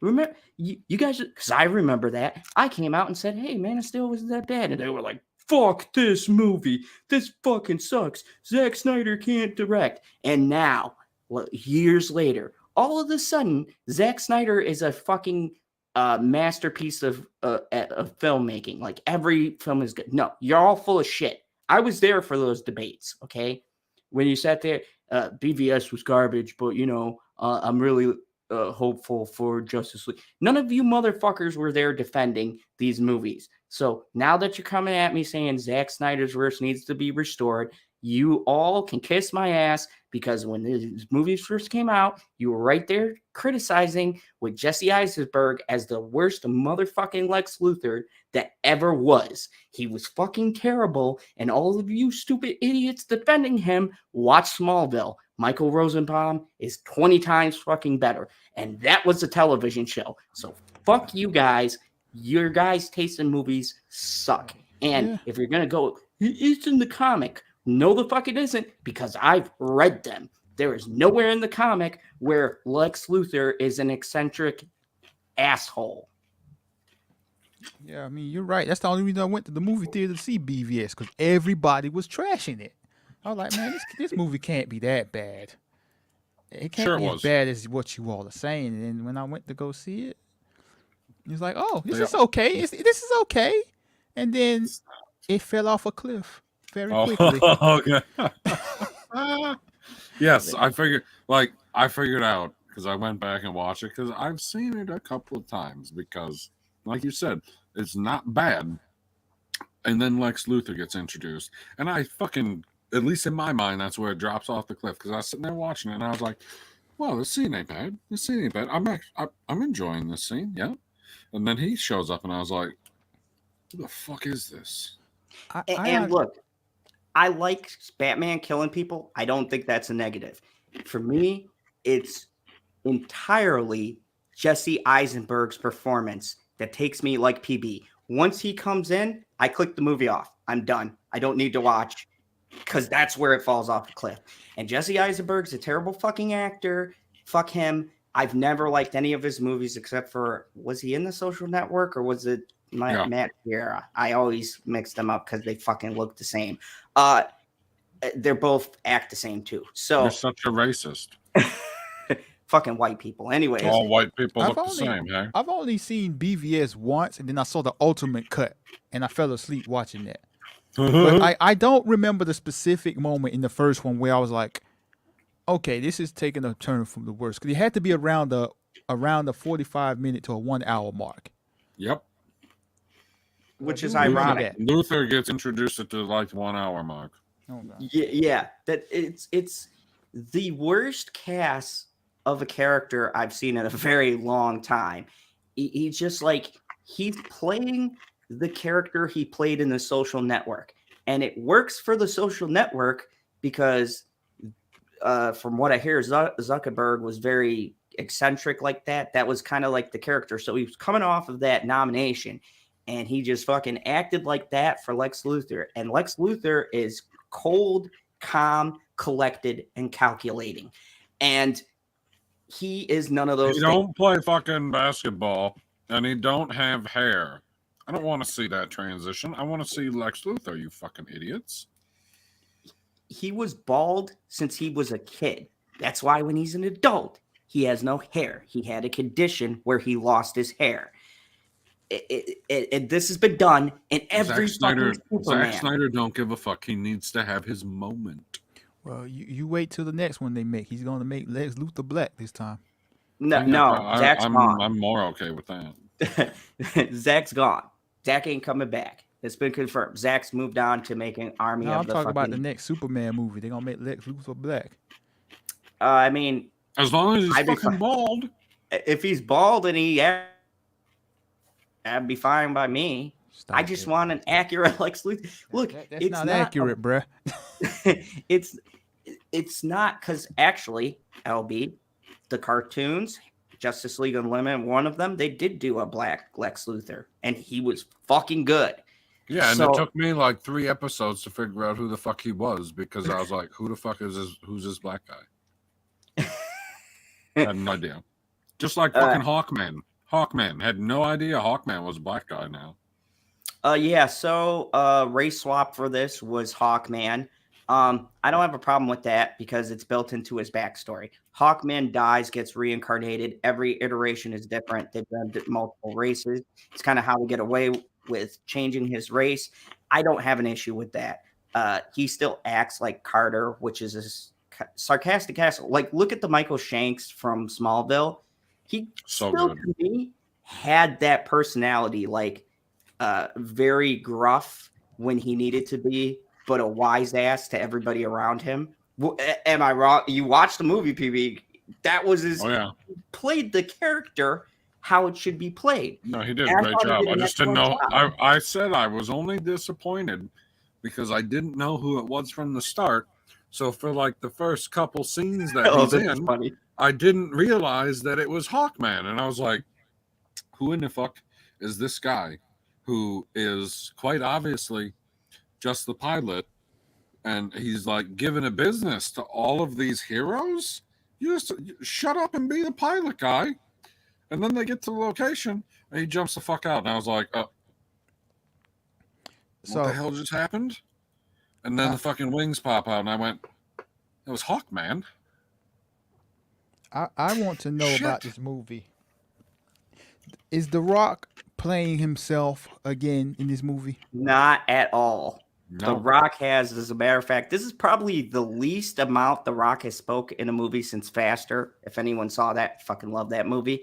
The Rock very much is, to me, and this is someone who's read the source material and Oh, seen God. all of the animations and read all of the comics, because Black Adam and John Constantine and Zod are my favorite people in What's the up, DC GP? universe. He is playing Black Adam. Black Adam in the comics says very little, but when he says something, it's fucked up. The Rock says very little in this movie, but when he says something, it's fucked up. Kind of funny because it's so fucked up. Who will teach the boy violence? He talks and his mannerisms are very much like how I know Not Black like The Adam. Rock. But so, I'm not gonna watch the movie because I mean, for one, it don't look good to me. But Oh, really? does this look like? Is this just a movie that's full of CGI and spectacle, like the trailers makes it seem like? There is nonstop action. There's some heavy CGI, but it's used very It's creatively. definitely closer to the way that you've put it than it is farther away from the way that you put it. Because But I wouldn't say it's exclusively filled with a bunch of CGI. Because the reason I ask is because like I see a lot of people that say they like it. Oh, it's fun. No one goes to a comic book movie for the writing, like saying a bunch of things to justify like why they like it. But when it's like it seems like a bad movie. That's what it looks like to me. It's one of those things where I would say it's gonna come to HBO Max or one of those. Give it a shot. Like I Don't be surprised. I don't need to like have a crutch saying, well, people don't go there for the writing. It has good writing. It has good writing on both aspects. Like it has good writing for the story. I didn't see the twist coming, and the twist added something to the story. It wasn't just like, oh, I can't believe it. You were like, oh, I can't believe it. Wait, and now what? Yeah, there's And then twists it at the also has good writing in the dialogue that happens inside the movie. Like nothing feels like a canned response. And a lot of responses, like almost like when I said "oh shit," a character would say "oh shit," like with the dude who pulled the grenade out of his mouth. I said in the theater "oh shit." The character immediately after goes "oh shit." Me and everybody who was in there were fucking laughing our asses off. And this was a pre-screening. And a lot of the people who are at my theater are more Marvel than DC fans, so I'm on a fucking island as always. And they thoroughly enjoyed it too. And did I mention The Rock murders like 500 people in this movie? Like LB, I don't mean Marvel murders. I mean he takes off a person's arm, hits another dude in the face with his arm, tosses it to the side. They show him electrocuting the shit out of someone who turns to ashes. He takes the skull, throws it to the side, and continues walking as he's fucking super punching and grabbing these people by the neck, throwing them at ridiculous heights. No, that was after you skipped the quotable line there when they unload their freaking magazines at him. Oh yeah, there's this scene. Like I said, best superhero introduction. So LB, they go in and there's a MacGuffin. So the setup is everybody's in one place, and this chick is looking for this crown. She finds the crown, and connection to Shazam. She goes to the tomb. Remember in Shazam how they talk about the wizard who got power and he killed everybody, but the one guy who gives Shazam his power. They show that in this movie too. He is the person who killed the wizards. But before he killed them all... Black Adam's the person? Yes. Before he killed them all, they did the little Shazam thing, and he was locked. So she reads the words, and a fucking lightning bolt comes down, and he's not moving. Not moving at all. Dead still. He's in this cloak. and this dude, they're all lined up, and they go, "Okay, you go check it out. PB, you do better. Set up the scene." It is hilarious, guys. Oh, So yeah, hold on, it was hold on. just Before four- you start, did you say this is the best opening or intro to a superhero? What? Intro to a superhero that I've Oh, seen in okay. a very long time. Okay. Oh. So it's four guys standing next to each other, and there's a hierarchy between the guys because each one looks to the next and goes, "It's not my turn, it's your turn. Oh, it's not my turn, it's your turn. Oh, it's not my turn, it's your turn." And then the last guy fucking looks and he's like, "Fuck, I'm the last guy in line here. I guess it's my fucking turn." So he creeps up next to him and gets real close. Says, "Show me your hands." So Black Adam fucking grabs him, picks him up, like is holding him by the head, and just literally fries him from the inside out and turns And the you entire see body to the ash. process of him turning to ash. His face turns red. Electricity starts coming out, Oh, and yeah. then they pan the camera He out. starts as a young man, and then he looks like he turns into an old man, and then he turns into a skeleton, and then he just continues zapping it because the skeleton turns into ashes too, except for the skull. And then he takes the skull and tosses it to the side. So then they all start fucking shooting. He levitates straight up in the air, and now they go into Black Adam's POV, and everything slows down. And he grabs a bullet from midair, and he goes, "Your magics are weak. Mine is not." Tosses the bullet to the side, starts fucking Zapping electrocuting the people like shit crazy. out of everybody. He pins the dude to the wall and electrocutes him, rips off that one poor bastard's arm, beats somebody else with the arm, then throws it off to the side. And I don't know what happened to the rest of his body. I assume he electrocuted it, but LB, he doesn't fucking stop murdering from there. He proceeds to go out of the fucking cave because they bombed the shit out of it. He walks through the fucking fire and he's just looking around. They play Paint It Black. Slow everything down. Oh, it was good. It was good. And he starts grabbing all of these weapons out of the air, kind of like a kid who's just like coming into the world looking at all the stuff because he's been asleep for 2,000 years. So he grabs a missile and looks at it, has it in his hand, fucking tosses it to the side, super speeds to a fucking plane.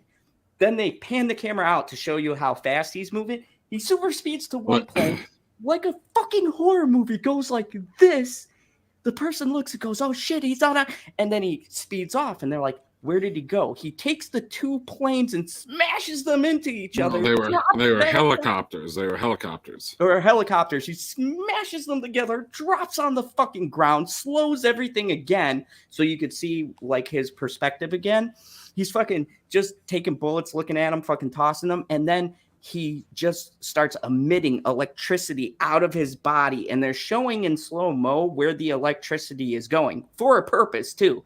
That's the great thing. The scene is setting up for when they come out of slow motion. So they're showing where he's like aiming the electric bolts, and it's slowed down so they haven't hit their target. Then this dude was in the middle of pulling a grenade, takes the grenade out of his hand, looks at it, puts it in the dude's mouth, continues fucking walking, gets to like the end of the line where all these jeeps, tanks, all this shit is, and then it snaps back and everything just fucking blows up. And he walks away like a badass. And that's the opening. He kills a lot more people after this. Like, that's the first 15 minutes of his introduction. He murdered like 50 fucking people. So his arc is kind of like he's been ripped out of time, and they're trying to tell him, "Oh, you can't just murder people." And he's like, "Why not? If I murder them, they won't try to kill me." I was like, "Makes sense to me." Good logic. So he's like, if I let people live, they're going to come back after me. Not that it'd make a difference because he's fucking immortal. So he's like, "Nah, I'm going to kill him first." So then Amanda Waller assembles the JSA, and she's like, "There's a superpower being, you got to fucking stop him because he is too powerful. And if he makes it over here, he can rule the world." The kicker is she doesn't realize, and this is part of Black Adam's character, he doesn't give a fuck about anything else in the world. He's only for his people of Kondak. He doesn't care about what's going on in the US or in other parts of this world. He only cares about what benefits him and his people. So he's like exclusively their hero. So when he starts taking out all these mercenaries, they've been oppressing the people. So they see him as a hero. Now, the heroes, I guess, the actual superheroes come in, and funny scene, they drop in, and they do that, Marvel DC drop in where, superhero pose, we're here to save the day. The people fucking boo them. They boo them and start throwing Straight up. shit at the heroes. And in one of the best speeches I've heard that really this movie puts into perspective what is good and evil. Because to us, all right, or to the Justice League, if you look at Black Adam and what he's doing on the outside, he's just this motherfucker who woke up and killed like 100 people. But if you're being oppressed by these 100 people he just murdered, he's stopping the guys who invaded their land. So to him, he's a fucking hero. And these people are coming in thinking they're saving the day, and they're actually fucking helping the bad guys. So Hawkman and them deploy, they drop in, and Black Adam fucking destroys, because they're not really the A team, to be fair. They got cool powers. There's Atom Smasher, he turns big. There's Cyclone, she can make Atom Cyclone. Smasher is a fucking moron because it's not the original Atom Smasher. LB, guess, just wild shot in the dark. This Atom Smasher is like the great nephew of the original Atom Smasher. So the original Atom Smasher is a relatively old actor. Who you think it is? Couldn't tell you, bro. Henry fucking Winkler. Who? Henry The Winkler Fonz. plays the original Atom Smasher. He's a superhero. Hey, Who is Henry Winkler? just look him up. You've seen him in something. You don't know who He the was in Fonz Scream is? 1. Talking about from Happy Day? Oh, that guy. Yeah. Yeah. Henry He was Henry someone Winkler who gets refused covered to in go. bees. Okay, yeah, I know who he is. Yeah, Okay. Yeah. from the Water Boy and He- stuff. He is Uh-huh. the original Atom Smasher. So who was it? His nephew or something? Something like that. Takes over the mantle. And this kid is fucking He's stupid. dumb as fuck, man. Yeah, And the whole time, like the relationship between him and the girl, I was like, this seems way too forced. yeah. Him and the Cyclone girl, she goes into sad backstory. She's like, hey, how you doing? And she's kind of like, you look cute. That kind of thing. So, whatever. They never do these fucking love stories really compelling. So I could forgive that. It's a terrible love story. But he does have funny moments with Hawkman because they're trying to convince these people they're here to help. And fucking Atom Smasher turns giant, right? That's his power. And he can hold people down and shit like that. He turns huge. He's kind of like Ant-Man, but he doesn't shrink. He just turns bigger. So he's moving around in his big form, only this is a small city and very compact. And every time he fucking moves, he's smashing a building or something. So they do this funny speech. They have Dr. Fate played by Pierce Bronson, who's 007 himself. OG 007. He plays Dr. Fate, the second most powerful character He in all of wasn't an DC. OG. I was gonna say he's not that's not what OG stands for. Not even close. But I don't know who the first one is. who was the first one? It wasn't Sean Connery, was it? No. Was it Sean Connery? Yeah. Really? Sure. Yeah, because it goes Sean Connery, Roger Moore. Dr. No. Oh shit. Yeah, you're right.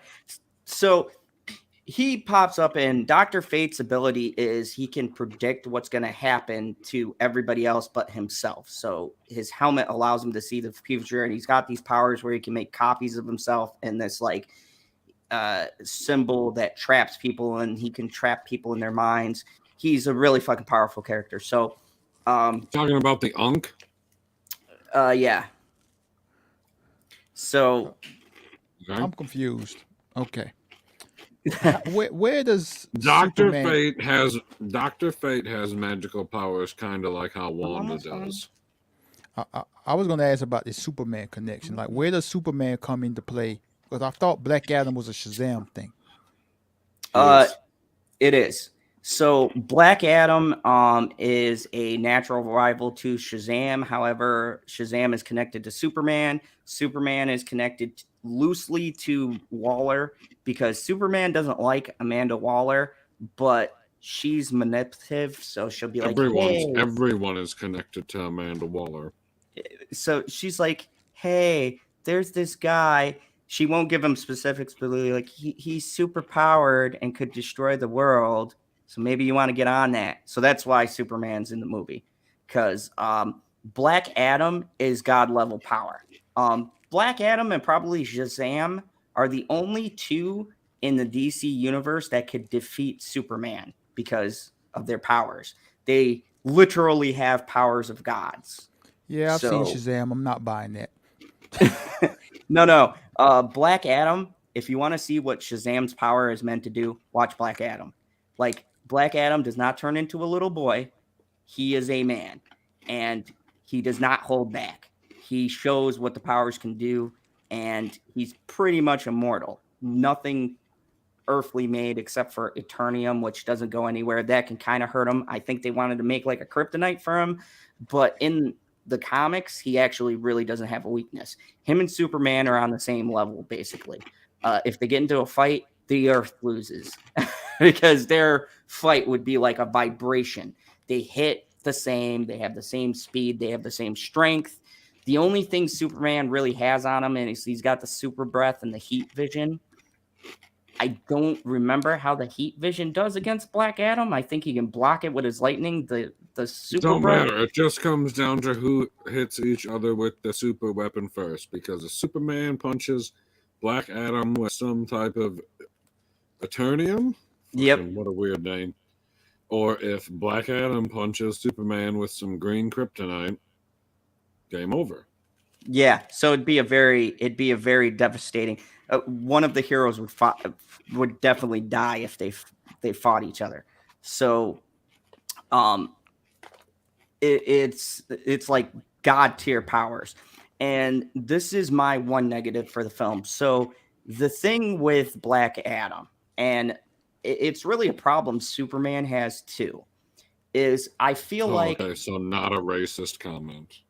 No, this is across the board with these super overpowered people, is that they don't have a lot of things that can realistically fight them. So in Black Adam, how they get around this is the main bad guy you only see literally in the beginning of the movie, and then at the end, he turns into like the devil and raises demons from hell, basically.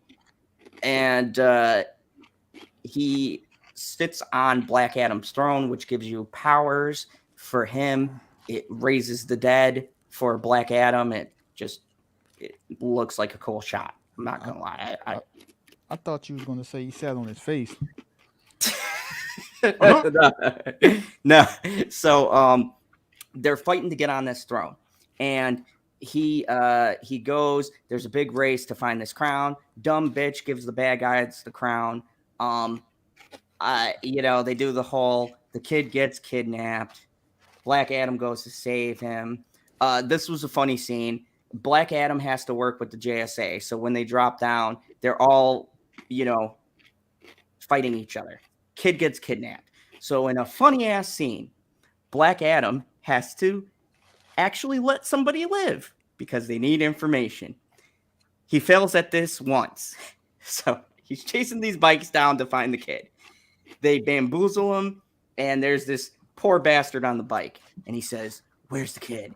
And the guy doesn't answer fast enough. I don't know. He was pissed, fucking uppercuts him, and Dr. Fate comes in and goes, yeah, we didn't find him, so you need to save that guy so we can interrogate him. Take him back. I'll break his mind. We'll find out where he is. And all you see, LB, is this guy fly straight up into the air and go to the side of the mountain. And Dr. Strange goes to him, "You killed him, didn't you?" And he's like, oh yeah, He he's didn't make it. he did, or yeah, he goes, oh yeah, he didn't make it. And you see the guy. Well, he waits to answer for a moment, and then you see the guy crash, and he goes, "They didn't make it." So, Hawkman takes two people to be interrogated, and they go into this big speech about not killing people. So Black Adam goes, "Don't worry, I got this." He's like, "I won't kill anyone. It's cool. It's cool." So they line these guys up. Black Adam fucking rushes them both, grabs them by the neck, goes straight up in the fucking air. There's lightning and electricity and all sorts of shit going down. He goes, "Okay." First one to answer lives. He's like, "First one to answer lives. Where's the boy?" And I guess they took too fucking long. He drops The one guy says, "I don't know." Fucking drops him. Just fucking drops the guy. Hawkman goes, "I thought you said you weren't gonna kill him." He goes, I guess you better hurry." So Hawkman fucking dives to save the one guy. Black Adam goes, "Same question. Where's the boy?"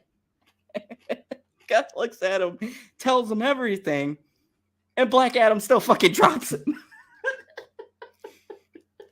"I thought you were done killing people." "Well, I waited until you got there. Didn't you notice?" He goes, "They're both alive, aren't they?"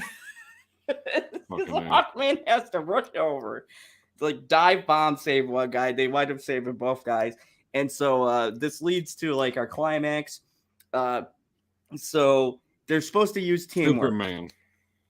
We'll get there, Jesus. So they're supposed to use teamwork. They get to this big like hidden base. And so Hawkman has this cool little model, and he goes, "Okay, guys, we got to be super secret. If they even get a whiff of us, the boy will for sure be killed." So he goes, "You're going to go here. You're going to go here." And they look over, and fucking Black Adam is gone. And I love this because this shows why having Superman or a superpowered person, you don't need to plan. Black Adam fucking goes into the fort and starts murdering fucking everybody. He murders this whole fucking giant cliff, creates a giant hole, fucking levitates through it. He's killing people as he's going through this fucking like space. And then he just stops where they're at. And Hawkman goes, "Great plan." I'm glad you waited for the details. He goes, "What?" He's like, I'm always thinking the same thing. Yeah, when you have Superman or someone, you don't need a fucking plan. You send the indestructible person in, they fuck the people up, everybody else goes through the hole. It worked out perfectly. It's just like Ender's Game. Yeah, you don't need to fucking strategize when you have someone like Superman, Black Adam, or even Wonder Woman could probably do the same thing on a lesser scale. But like, yeah, so they go in, they trade the crown. Black Adam accidentally electrocutes the kid he's trying to save because he gets pissed, and he has this power when he gets mad. His eyes glow white, and he can't control the electricity, and it just goes everywhere. He kills everything that is not protected by something. So what I mean is like the steel from Hawkman's wings is used for a shield. What he means is, LB, have you watched Andor?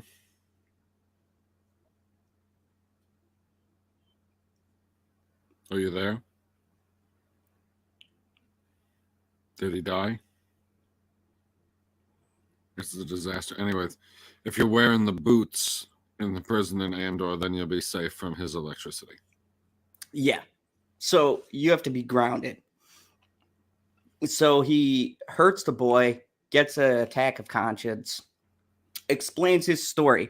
Here's the plot twist that PB was talking about. The plot twist is the Wizards never gave the Rock's character the powers of Shazam.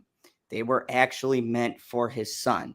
The reason why the elders pick younger kids is because of their innocence and the fact that they can mold pure them of heart. Yeah, they can be molded to good intentions and they understand the powers. Why they don't choose an adult is because of what Black Adam does.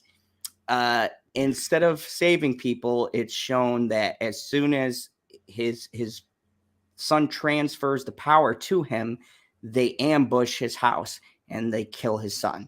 and his son dies in his arms. And kudos to The Rock. This was pretty good. A little bit of a tearjerker moment. And Yeah, he when gets Superman pissed. showed up. Yeah, that was a tearjerker too, if you didn't get it fucking spoiled by the internet.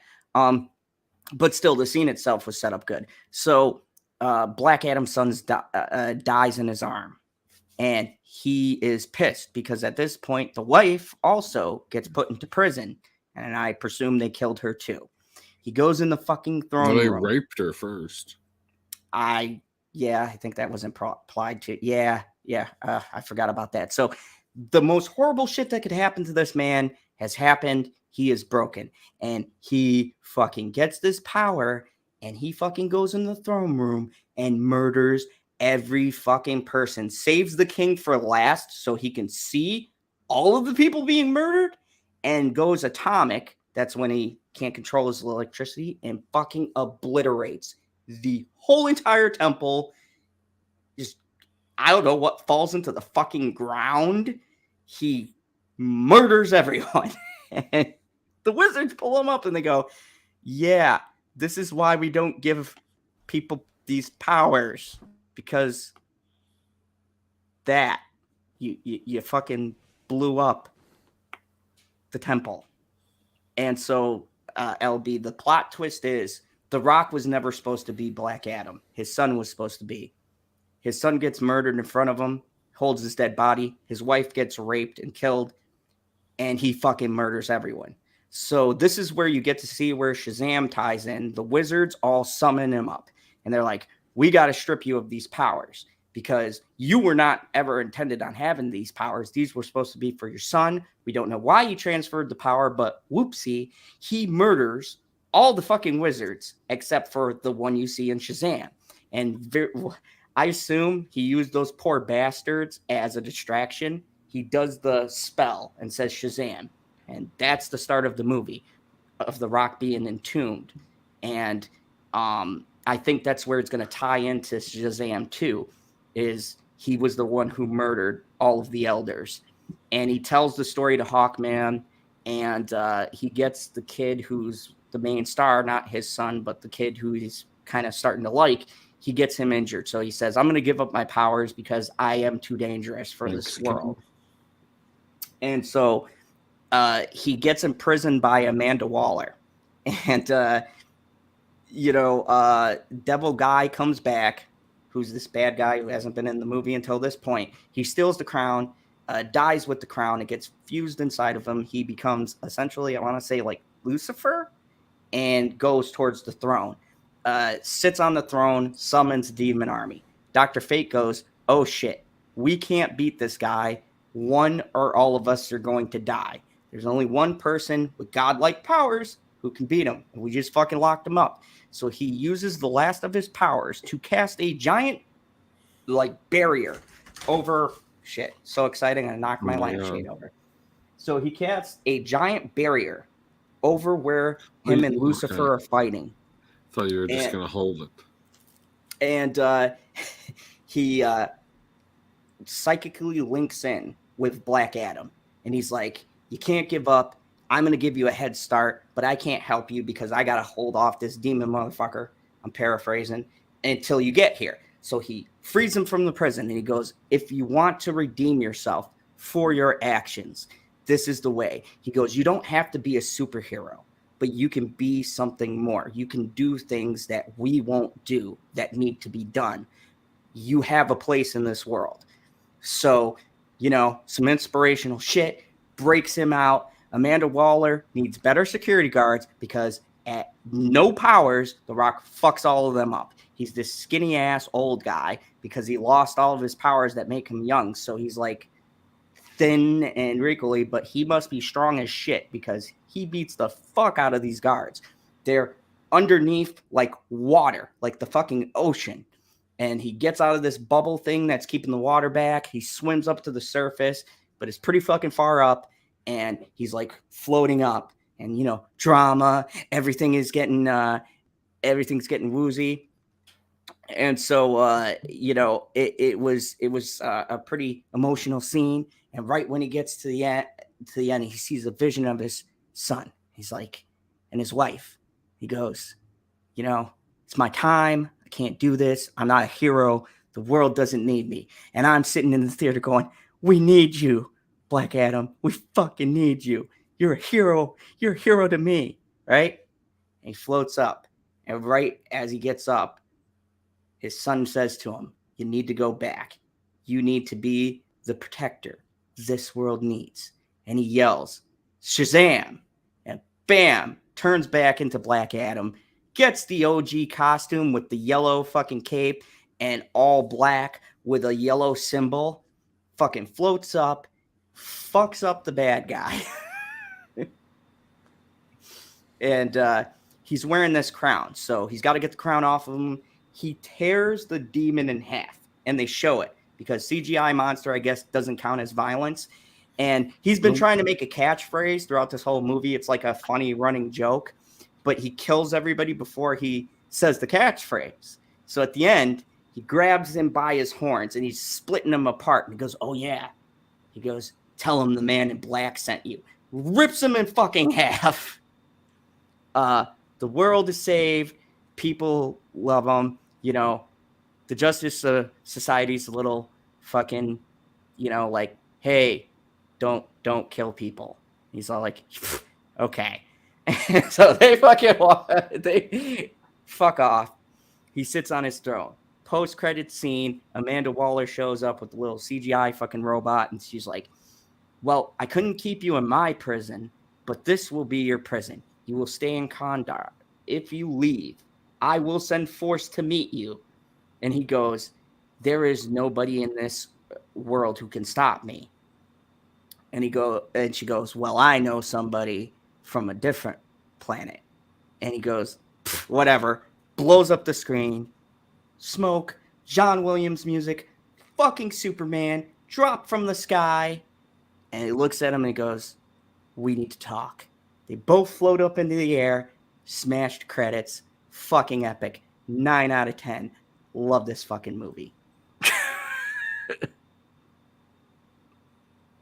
Yeah, that's my best impressions of my roller coaster ride for this movie. I didn't have much of a roller coaster ride. It just kept going up and up and up until you hit the falling action at the end of the movie. So, do we recommend this? Yes. Will a lonely Twice. man? I recommend it twice. LB, I think this might not be a masterpiece to you, but I think you would enjoy this movie. And I would suggest giving it a go. Nope. Because it's pretty fucking awesome. But anyways, that's the review. I got to get going because bitch, she's going to kill me. I said this was only going to be an hour. And she hates Yeah, me. we went a little over. Yeah, just a little bit. A couple minutes. Okay. So thank you everybody for watching. That's our breakdown. If you haven't seen it, or if you have, in the comments below, let me know. Did you like Black Adam? Are you a fan? Are you excited for Henry Cavill Superman? Confirmed Man of Steel 2 coming soon. And we were going to have an original Superman with different writer and different director. So hope has come to DC at last.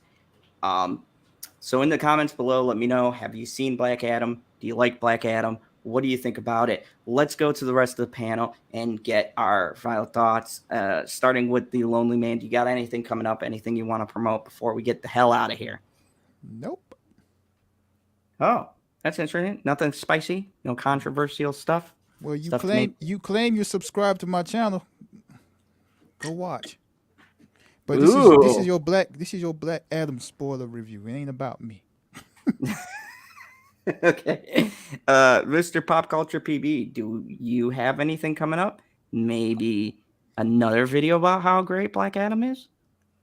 I'll be making two. You think I'm gonna make a video about Black Adam? That's highly unlikely, but not completely implausible. No, I don't have anything planned other than whenever the hell we're gonna do another weekly rec.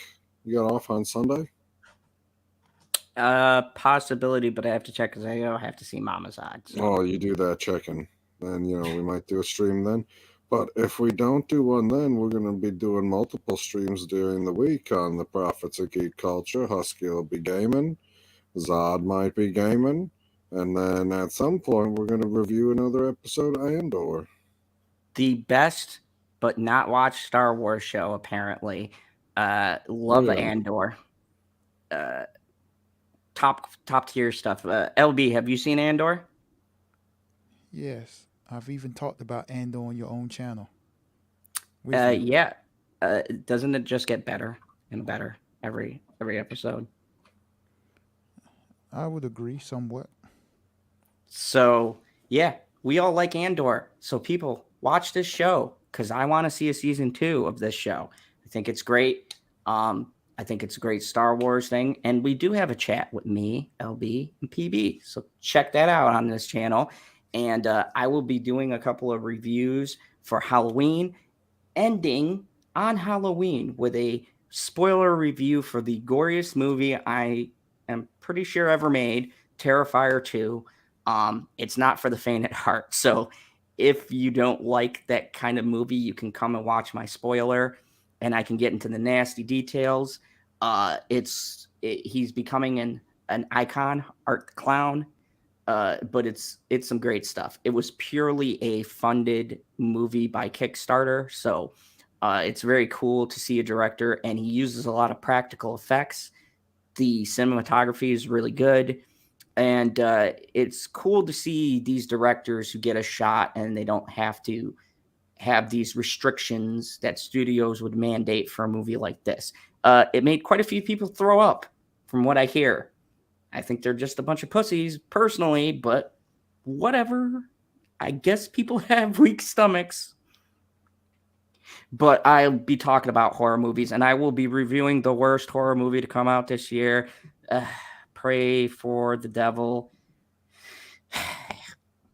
So that'll be a 10-minute rant. So that'll be coming out too. So go check it out. Yes, the first Terrifier was crowdfunded as well. So it's good to see creative directors find alternative movies and bring something just strictly for the people. So yeah, don't waste your time, Landon. It's because I review everything. It was fucking atrocious. It's like every other fucking exorcism movie. Ugh, I fucking hated it. I'm not really even excited with them remaking The Exorcist because they're gonna fuck that up. Just come up with new shit. Like, we've had the best year of horror, and then we have that. But anyways, thank you, everybody. And as always, remember, there is only one rule here in the Fandom Zone. Tell them the man in black sent you.